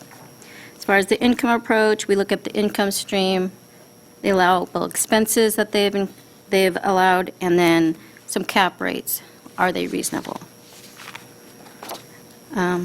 Another objective we use is the extent of the assessor's backlog, and what is its impact on any of their work duties. Now, if we discover a significant backlog when we pull examples during our survey, we typically discuss the backlog with the assessor to find out, the basis of that. In most cases, the backlog is usually related to decline in values, Prop 8, and then also disaster relief. And in effect, the backlog affects the workload of their main purpose is to reassess when there's a change in ownership in new construction. Okay. The next thing I'd like to do is cover what we were finding when we review the files during our survey. During part 2 of my last presentation, I identified various topics that may be reviewed as part of the assessment practices survey. And now I'll highlight a few of the findings for some of our major topics, such as change in ownership in new construction. Okay, so how are change in ownership in new construction events discovered? That's the first thing. Is the assessor utilizing all the resources for discovery? In most cases, they are, and they include reviewing the deeds and then the LEOP lists, which the BOE provides, and news articles and references on the 571L, which is a business property statement. As far as new construction, they typically take a look at permits, field inspections, and Google Earth. I will be discussing processing and review of these types of events in the next few slides. Okay. As far as processing, this slide was mislabeled. It should be survey review processing. So how are change in ownership and new construction events processed? In general, we review the day in the life of a deed or a day in the life of a permit until the event is enrolled by the assessor. We verify if the assessor is using correct procedural steps when processing events, such as are they using the correct forms. In the case of change in ownership, we will look at are they using the correct parent-child transfer form or the change in ownership forms, and those are just a few examples. As far as new construction, are the exclusions from reassessment being recognized? That's a big key. We also look whether or not construction in progress is valued correctly and whether or not it's being enrolled correctly. Okay. Then we get into our survey review. Does the county appraise properties experiencing change in ownership or new construction properly? Now, depending on the event, we will verify the following part of our review. So for the property, we will determine whether they reassessed appropriately, excluded it from change in ownership or new construction, whether or not the property records are documented accurately, and if they establish the correct base year. There's also enrollment, and then, if applicable, whether or not the penalty is applied correctly. We also follow up on prior recommendations to determine if the county has implemented the recommendation. Okay. So some of our survey findings. For change in ownership, one of the most common ones is correctly implement the penalty process in accordance with statute. Some of the issues, it's very common, but there's a couple of different areas that they're making errors. And they're not applying it when there's a change in ownership or a BOE 100B hasn't been filed or is filed late, or they're not calculating the penalty correctly, or it isn't applied at all. So a common recommendation related to new construction is they need to obtain permits from the relevant public agencies. The possible escape assessments for wells that are not discovered as new construction because permits are not obtained from the relevant public agencies. Revenue and Taxation Code 72 requires the county and city agencies are required to furnish copies of building permits to the assessor. So, those are just a few examples related to our survey portion, and now I'd like to discuss the sampling aspect, which is the other component of our survey. What are we finding when we review samples? A few reasons we disagree with the assessor's enrolled value include typically base year value errors, which relate to a wrong change in ownership date used, factoring errors, which may lead to or be related to restoring factored base year value after a Prop 8, or appraisal value, maybe using a declining term for taxable possessory interest, or using market versus sales price. Okay? So BOE staff conducts audits and appraises each property in the sample and compares the results to the assessor's values. Staff then expands the results to determine whether the taxable assessment rule complies with the statutory standards. If the assessment rule meets the minimum standards for the ratio and disparity, the county is eligible to continue to recover their administrative costs of processing supplemental assessments.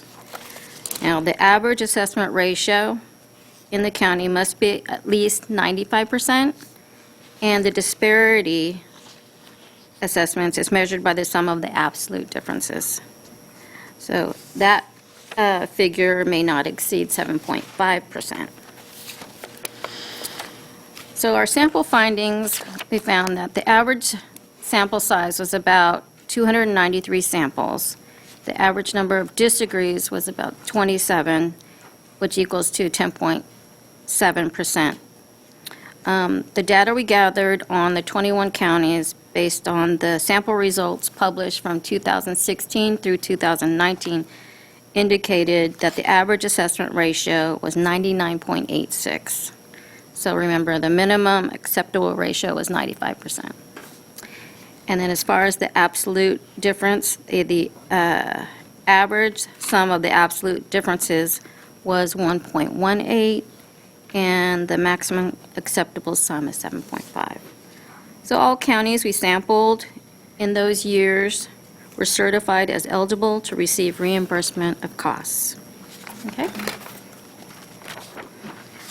So the BOE, when we're talking about best practices, we don't issue best practices, but instead we make recommendations to address deficiencies and incorrect policies and procedures. BOE's recommendations focus on the application of statutes, regulations, and ordinances. The recommendations reference the appropriate guidance BOE has issued, which is usually in the form of LTAs, CIOs, or Assessor's Handbook. In most cases, the assessors agree with our recommendations. However, the assessor will set policies and procedures based upon resources, time, and budgetary constraints they are facing. So, conducting a assessment practices surveys is vital to determine the accuracy of the procedures and practices of the county assessor's performance of mandated duties. BOE provides extensive guidance that is available to assessors and their staff. So as you recall, the last few board meetings, Patty and Dave went into letters to assessors handbook sections, and indicated that's the extent of our guidance that we have provided. Okay. BOE staff has been working with the Calamity Committee to develop guidelines on disaster relief. So documents developed by the BOE with input from interested parties to assist, inform, and instruct county assessors, taxpayers, and other interested parties. So although BOE's guidelines are extensive, survey findings will reveal if additional guidance is necessary and if the assessor is in compliance. Okay? That's the end of my presentation. If you have any questions. Thank you. I have a couple. Is there anybody else? I've got some at the appropriate time. Go right ahead. I'm going to just start real quick on the, one of the things we constantly hear down at the county level, and especially LA being so huge, is the backlog of these folks that are trying to appeal their property tax appeals hearings. Is there anything that we could do at our level to assist or provide assistance to that? To them? You mean? To them, to the county? I'm thinking specifically LA because it's so huge, right? I mean, we that's some of the calls we get locally. So have they considered hiring additional staff for that? They're trying to. Okay, Yeah, that's one of the biggest problems. right. At least that's what we're hearing from the assessor side. But I don't know if there was anything we could do at our level. I can't think of anything. It's going to be a tough ask. I mean, on the assessment appeal side, I mean, it's an interplay between the assessors, the ability to carry their workload, and the assessment appeals board. I know LA has 5, I believe, assessment appeals board. I would imagine there's some constriction, some backlog in scheduling that too. So it's pretty tough for us to address. I'm not sure what we could do, but I mean, because we kept hearing it, and I sent a staffer just to go witness one of Right. the appeals. yeah, And I mean, these folks are walking in with these stacks, right? And they get through maybe 2, if they're lucky in a day. yeah, no, and they can be very involved. I mean, sometimes the appeals are complex in issue, and there's a lot of money at stake. Right, So right. yeah. But I guess when you were mentioning earlier, when you're talking about the surveys, have we done any kind of study or review of those property appeals procedures, I guess? We look at that, but as far as their backlog, we wouldn't be able to address. No, I know how that's something separate. Oh, okay, Yeah. Yeah. right. But so what, when you do the review, you're not looking at that, but you're actually looking at more at the actual. The administrative. The administrative procedures? Administration procedures on the way they deal with appeals. Anybody else? Yeah, if I could, that'd be great. Mr. Gaines? Yeah, I'm just trying to get a sense of different types of backlogs. And so you have change of ownership, and then you'd have an appeal process too. And Member Vasquez was just talking about the issues in LA County. I'm trying to figure out ways that could provide relief, because doesn't LA County have 5 different appeal boards, right? So There's still a backlog. yeah, so if they expanded that, would that, I mean, I'm looking at the outside in. I'm trying to figure out, is that a simple solution, or is it more complicated than that? What if they had 10 appeal boards, or 15, or? I believe, I believe LA is already looking into that possibility. Yeah, actually, they're hoping that, as we move forward with our committee, to possibly provide some assistance. And I think part of it is just trying to fast-track some of these folks that they could hire, Okay. because Yeah. I know Jeff's been pretty aggressive trying to bring on Yes. more staff Yeah. for it. It's just been difficult. Sure. Yeah. And then, so when you do surveys, what are you seeing in terms of problems in assessor offices? I'm just trying to get a handle on what are the types of backlogs. What is the type of backlog that you see more often? What is the type of backlog that's most problematic to a property owner? Well, most of it is for decline in value, and then more recently, the disaster relief, handling that. So it's going to increase your backlog for your regular workload. So that's kind of what we're seeing. Okay. So it's, what happens in that scenario with a decline in value? Let's say you had a home that had, as a result of the recession, the value had been brought down. Are you saying that the valuation of that property needs to be increased and there's a delay in getting that issued? Well, not necessarily increased. I'm just saying that I don't know their workload, the specifics, but addressing the property value. So they're supposed to look at the values every lien date. So whether or not they're going to be able to get that and adjust it accordingly is the assessor's work obligation. Okay, so you could have issues with the Lowering valuation. or increasing, it just depends Increasing on or the- decreasing. Yeah, Yeah. just restore, whether or not to restore that value, Okay. the factor-based And value. how is that determined if, let's say it takes a couple of years to get,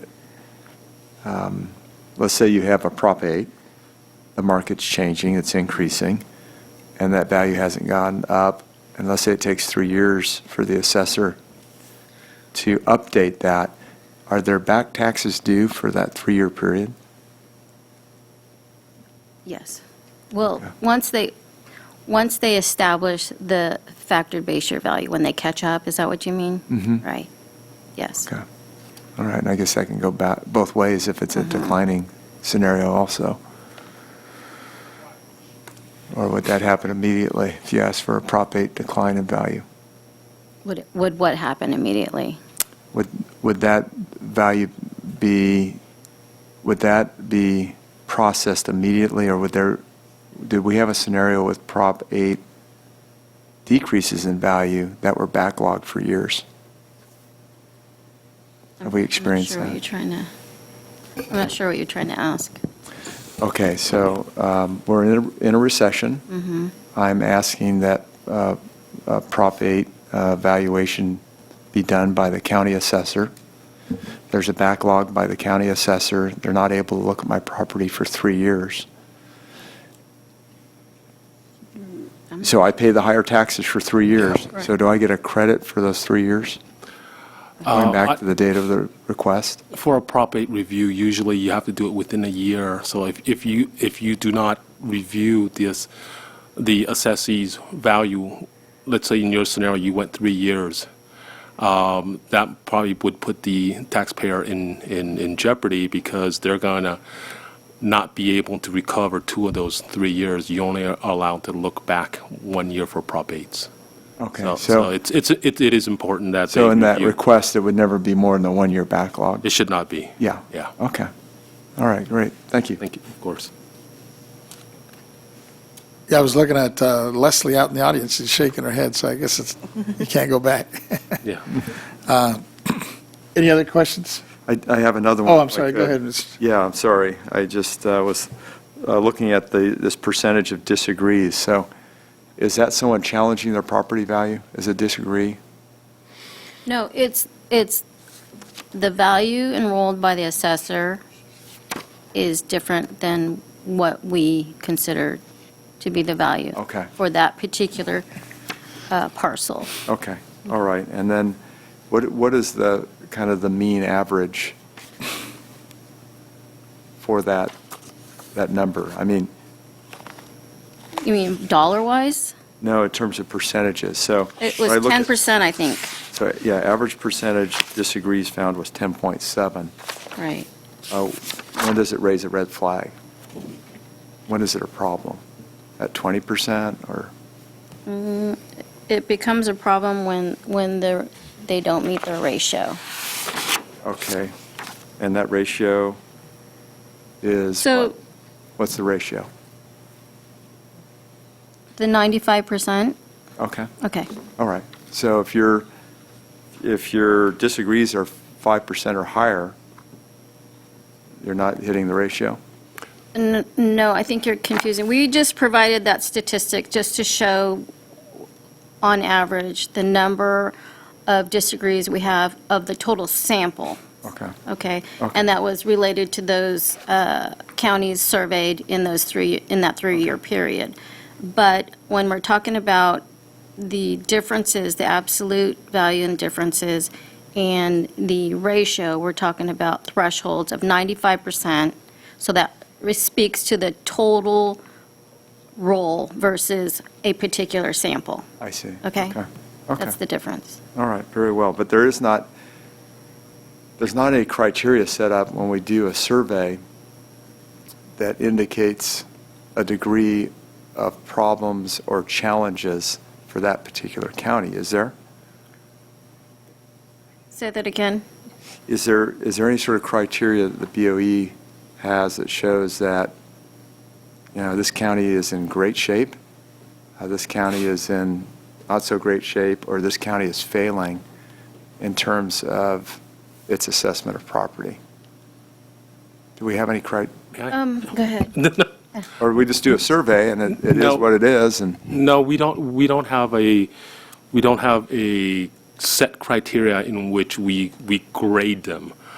It's so there's two components. One is the sampling assessment ratio. If they hit 95% on that, then that part is good. But Okay. if you're talking about recommendations and we find something like maybe that they do not apply penalties correctly, we do not have an internal rating system in which 5 recommendations is a good, 14 is a bad and not a fail. So we don't have anything like that. We do have guidelines as to what significant assessment issues are, and if there are some of those that prop up, then that is something we do look at. So Okay. yeah. Okay, so, let's say they're significant. There's a big deal and there's a problem. Right. What's the BOE do? Well, if it's a significant assessment issue, then it affects their ability to collect the money it takes to administrate the supplemental assessment.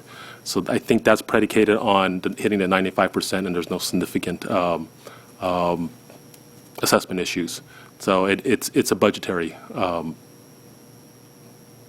Penalty? not a penalty, but it has Consequence. consequence. For that county? Yes. Okay. All right, and do we assist? Is the BOE providing assistance when there's an issue with a county that's Well, having problems? or- It depends on what it is. And typically in the past, we have not, our assistance basically is the recommendation itself. The recommendation usually will have a write-up as to what the problem is and how to fix it, how to remediate. But a lot, it's very specific in the recommendations. Usually we do not. Okay. Yeah. All right, thank you. Yeah. Thanks. We're good. Thank you. Thank you. Now I think we're ready to take a break. 10-minute break. That lunch break we've been waiting for. So we have a 45-minute break, and we'll reconvene in 45 minutes. Do we need to officially take? So, Vice Chair Vasquez, it kind of depends on how much is left on the agenda. We do need to take a 15-minute break at a minimum at this time to relieve our transcriptionist. I'm not sure how many items you have left. I believe you have the legislative report, which is going to be 5-10 minutes is what Mr. Durham tells me, and I'm not sure how many of the L items we're covering today. I'll refer to Ms. Davis. So we only have one other, we have L1, which was going to be brought by Chair Cohen, and then L3, which was going to be brought by yourself and Member Gaines. So if we took a 15-minute break, we could probably come back and wrap the items up, unless you wanted to extend that. Sounds good to me. What's the will of the members here? A 15-minute break? 15-minute break? And staff is okay with that? Okay. Then we'll take a 15-minute break. Great, thank you. Thank you. I'll reconvene in 15 minutes. Wrap up sooner. So we have no 45-minute?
Division. Starting off with the 2020 legislative calendar, on January 6th, the legislature reconvenes. January 24th is the last day to hear bills introduced in that House in the odd number year. So these are the bills that were carried over that didn't go through. And then also on that date is the last day to submit a bill request to the Office of Legislative Counsel. And then on February 21st is the last day for a bill to be introduced. Moving on to the 2020 legislative suggestions, today I will inform you on the 3 technical legislative proposals for the BOE. We will finalize these and present them at the December meeting, where you will have the opportunity to vote to support these proposals. The first one is to amend Government Code 15643, and the current language sunsets on December 31st, 2020, and the suggestion is to extend the current survey cycle for another 5 years with the intent that it is a more efficient use of BOE resources from a risk management perspective.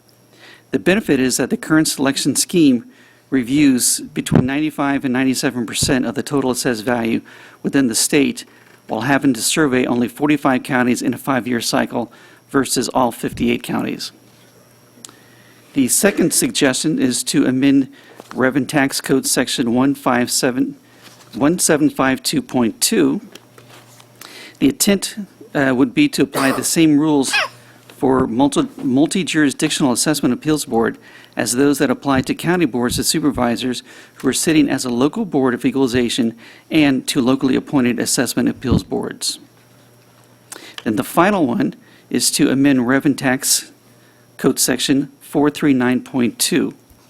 This is to amend the section to replace the source of the capitalization interest rate component of the assessment of real property subject to historical property contract. Currently, BOE uses the Federal Housing Finance Agency monthly interest rate survey, the MERS. However, on May 29th, 2019, the agency stopped publishing the MERS survey. Therefore, the BOE is suggesting to use the average interest rate as published by the Federal Home Loan Mortgage Corporation, also known as the Freddie Mac. And that concludes my update.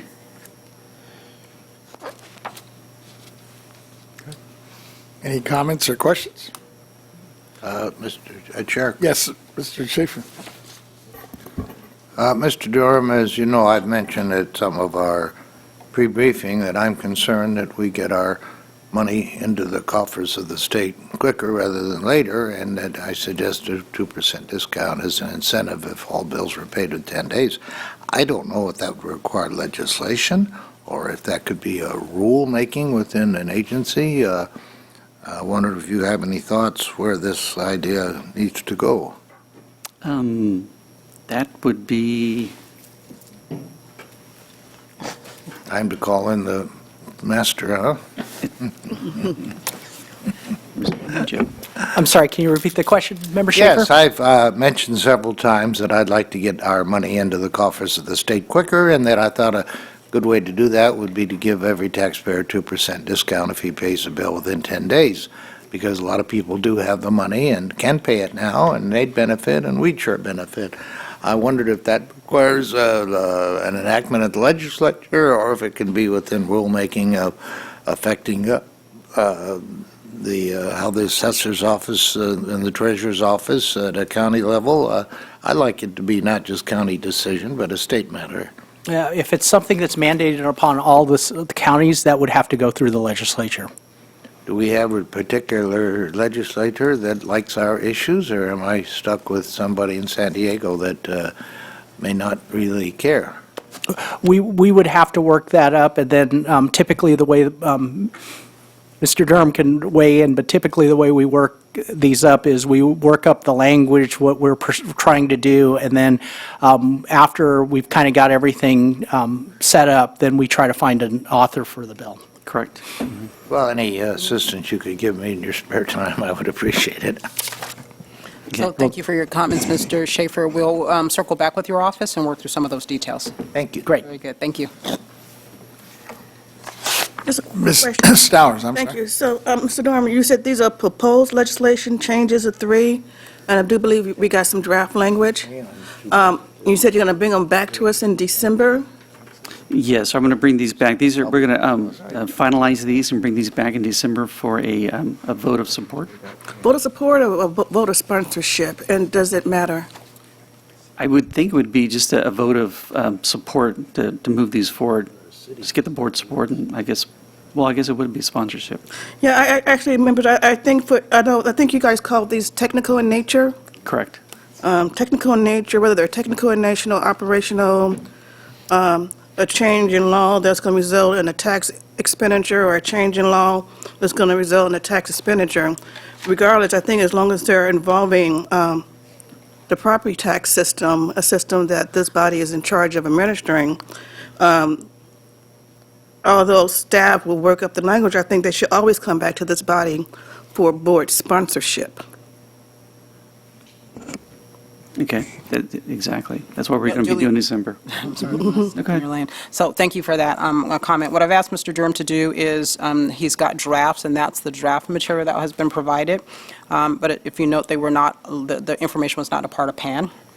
And so for the board to take action on it, it's important, and we've had a conversation with Mr. Durham, put the information on the PAN, then we will present it back to the board. During that time, we can have the discussion about whether or not the board wants to sponsor, support. That's part of the dialogue that we could have with the board at that time. But we're prepared to exercise the other option. It's the board's pleasure. Okay. I just needed some clarification. As I said, when I wasn't clear to me. Correct. If agency felt like they needed to get the board approval to move forward with the alleged proposals. And I guess that's what that's what I'm saying. I believe that agency should have our approval before you move forward. I don't see anything in the amendment of the government code, RAB 102, that prohibits this body from approving legislative proposals. Correct. And that's what Mr. Durham will be bringing back in December as a part of the December agenda to bring it to the board for their approval. The specific issue of whether or not it's just support or sponsorship is the other aspect which will be a part of the board's discussion. But we are bringing these items back to you, and again, they're technical in nature, but we are bringing them back to you at the December meeting for your vote. Okay. So at this point, these three amendments we're looking at, do you just need like a consensus for us that we're in support of it? Informational only at this point. Informational, because then that, I guess you mentioned in December, it'll actually come back for a formal vote. And it sounds, I think there's an agreement here that everybody's comfortable with you moving forward, unless I'm hearing otherwise, with these three amendments, and then we'll just get into the details in December and actually bring it to a vote. That is correct. Unless there's any other concerns from the board. Unless there's any. No, I just want that clarification. Thank you. Okay. I think we're good. Good, thank you. Thank you.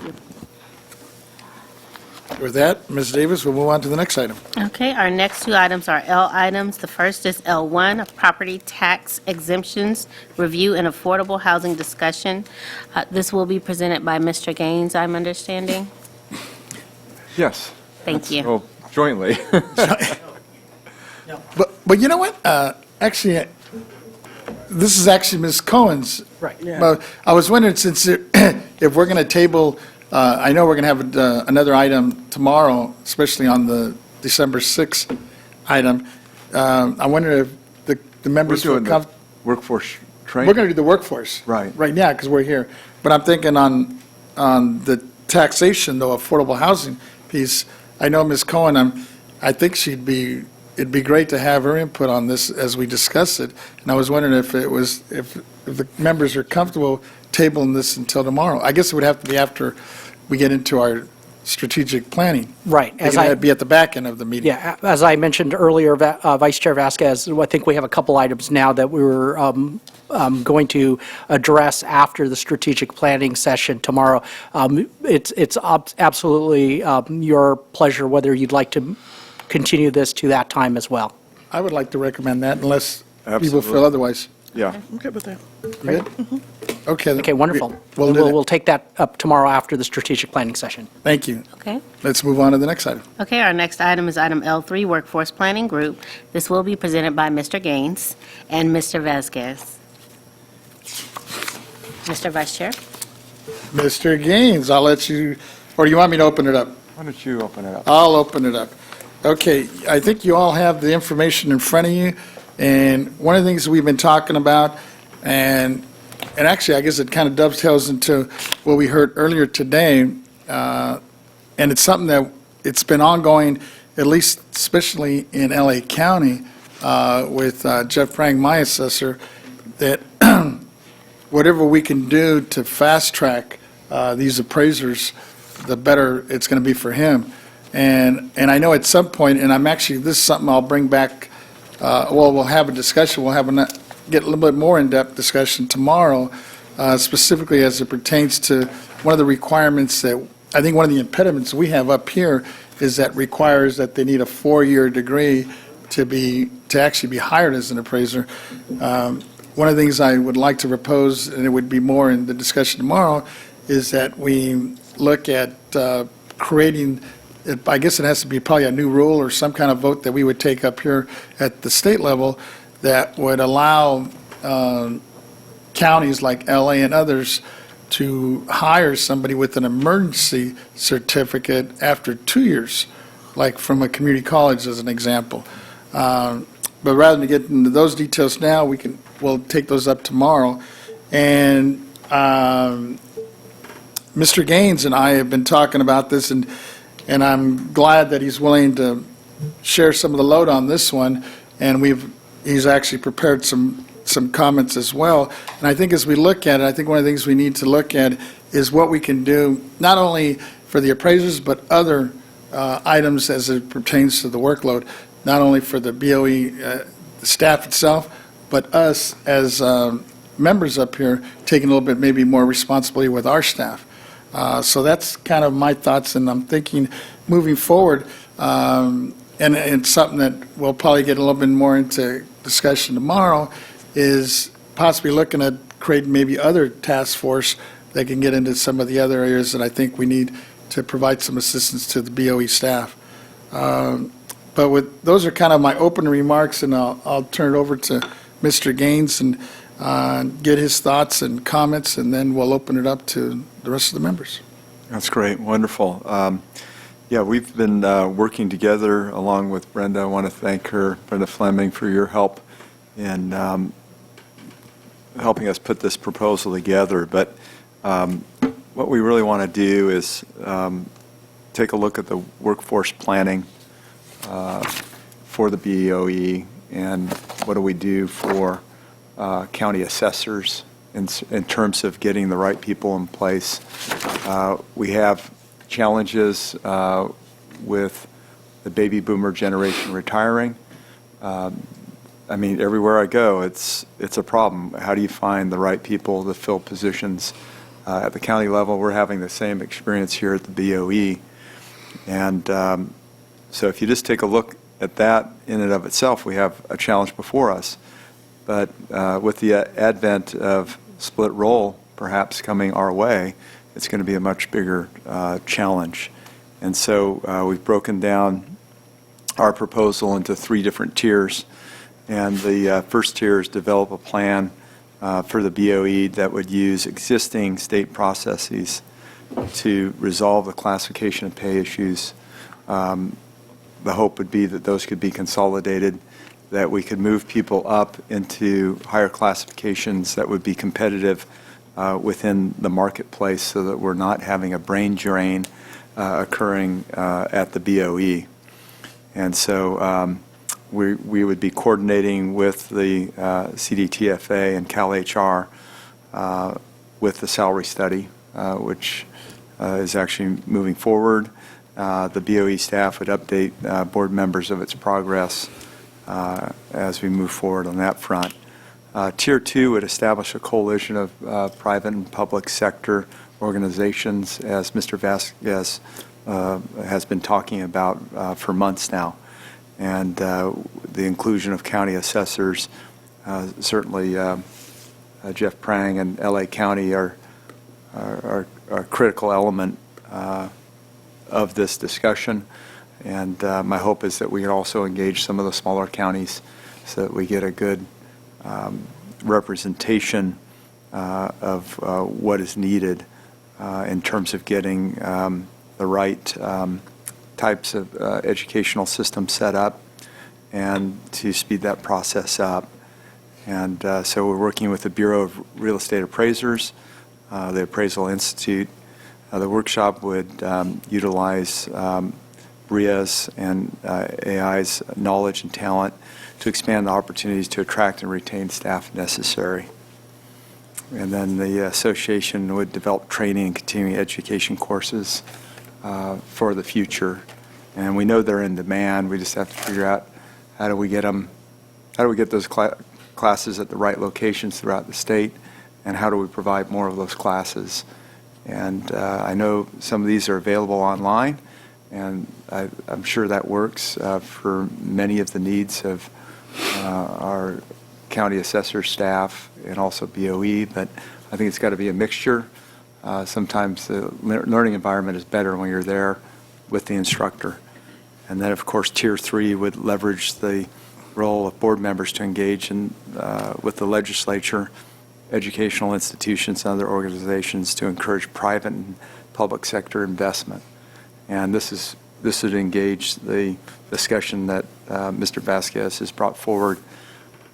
Why aren't we looking at community colleges, individuals that might have that 2-year degree, that we can move along in that process, educate them while they're working in the county or at the BOE, and help them get to that 4-year degree, while also training them in the areas of need, property appraisers and others within our organization. So that, in a nutshell, is what we're discussing. Just want to be supportive of Mr. Vasquez and his efforts, and want to thank Brenda Fleming for your help in pulling this all together so we can move forward. Any other comments or suggestions? I'm sorry, Ms. Dowers, go ahead. I think it's great. I think both of you guys commented as far as having only having a 2-year degree to come on board. I thought we had a classification for property tax appraisers with a 2-year degree already. We do not? Okay. And my other thought, well, I guess we can make some changes. My other thought is, I know that when it comes to appraising property, it's very subjective, and you need real people and bodies there to do it. But I will hope that we are embracing technology as well to be more efficient in the process. Absolutely. Okay. Yeah, I didn't mention that, I'm sorry. But yeah, that's included. Okay, great. Absolutely. And this is not to dumb it down or anything. Basically, what we're doing is just, we're trying to get people into the system a little bit sooner. You know, these folks would actually basically get an emergency credential. Well, it wouldn't be a credential, it'd be a certificate. But the only way they can maintain it and get hired is that they have to be enrolled in the program to eventually get the 4-year degree in specifically what's required to be a full-blown appraiser. And one of the other, and part of the problem is that in talking to, in LA being one of the largest counties here in the state, and I don't know how it is in some of the other counties throughout the state, but LA has this requirement that you need a 4-year degree as well, the county itself, because when Jeff Prang's trying to hire folks at his level, he needs to make that change with his supervisors. And he was hoping that if we do it up here, then he could just take that and basically duplicate that and present it to the Board of Supervisors in LA, and hopefully they would just approve it and make that adjustment as well. Because right now, even if he wanted to, he can't hire somebody with a 2-year degree, even through an emergency certificate. So he's kind of looking for our leadership and us to pass it here at the state, so then he could just take it down and shop it in LA.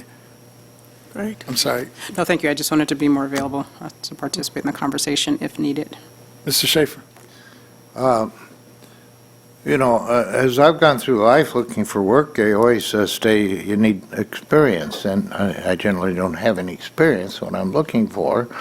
I think the key word we ought to have in our literature is trainable, because if you have good common sense and some good basic experience in other things, a crash course can really make you very useful for us. So I would really want more people that are, say, trainable rather than experienced. I just hired a PhD in my office in anthropology. He spent 3 years in Peru learning how those people live, and his father's a college professor, and he's been a leader in our civic activities, and he went with me to Imperial Valley, and we spent a lot of time with our assessor over there, went down to the border, and he was always asking questions and making notes, and I was very impressed that this anthropologist who had spent time in Peru, who's a native San Diegan, didn't have any experience, but he was extremely trainable, and I suspect if we give him a crash course in any of maybe some outfit in LA that puts on these things, that we could send him up there for 10 weekends or something. We want anybody who's without experience but trainable to know the opportunities. So that's one thing. And then I'm a little frightened by perhaps we're going to see this split roll. Well, I'm confident we're not going to see this split roll. I'm confident we're going to win this ballot election, although what I read in comments is that the polls suggest that it's going to be enacted, and somebody ought to know how much money is available here and for it and against it. I would think all the money would be on the side of maintaining the things the way it is, because big business with their fortunes have a lot at stake. And I've always said, that we have such a bad reputation as a place to do business, California. Anything we have going for us that makes us a good place to be in business and attract business, and more importantly, get business that's here to stay here and not look for greener grass, that favors keeping the, Prop 13 as we know it. So I'd like to think that I'm on the right side of it, but when I see the word perhaps, if there's some way we can figure out what the experts are saying, all the people that thought Hillary was going to be into the White House, do they have any opinions on where this is going? I'm not that smart to know the right answers, and if any of you are seeing some people that are predicting how it's going to go based on public opinion, I think public opinion is going to want to have elected people make the decisions and not more bureaucrats or prosecutors. And I've been a bureaucrat and I've been a prosecutor, and I'm much happier to be an elected official. Yeah, no, I think you're right. But I mean, at the end of the day, at least in my conversations with Jeff Prang at the LA County level, he said, with or without the split roll going forward, he really needs more appraisers. He's losing them. He can't even keep up with it now because of, those folks that have been in the system for so many years are finally retiring, or others that are leaving into the private sector. So I think we, regardless of what happens with the split roll initiative, I think what we're doing is being proactive, and I think hopefully even eliminating some of the issues that I was raising earlier with these backlog we have in the counties right now with these folks that are just sitting there waiting for their appeals. They just don't have the staff. So I'm hoping we can assist in that by giving them some of the tools to be able to expedite and hire staff, qualified staff too, to perform their duties and be an assistance. And actually, getting back to Ms. Stowers, your point I think is well taken. When I was back there talking to the chancellor, he was real excited about us doing whatever we can to try to get some of his community college students, thinking about this at an early stage.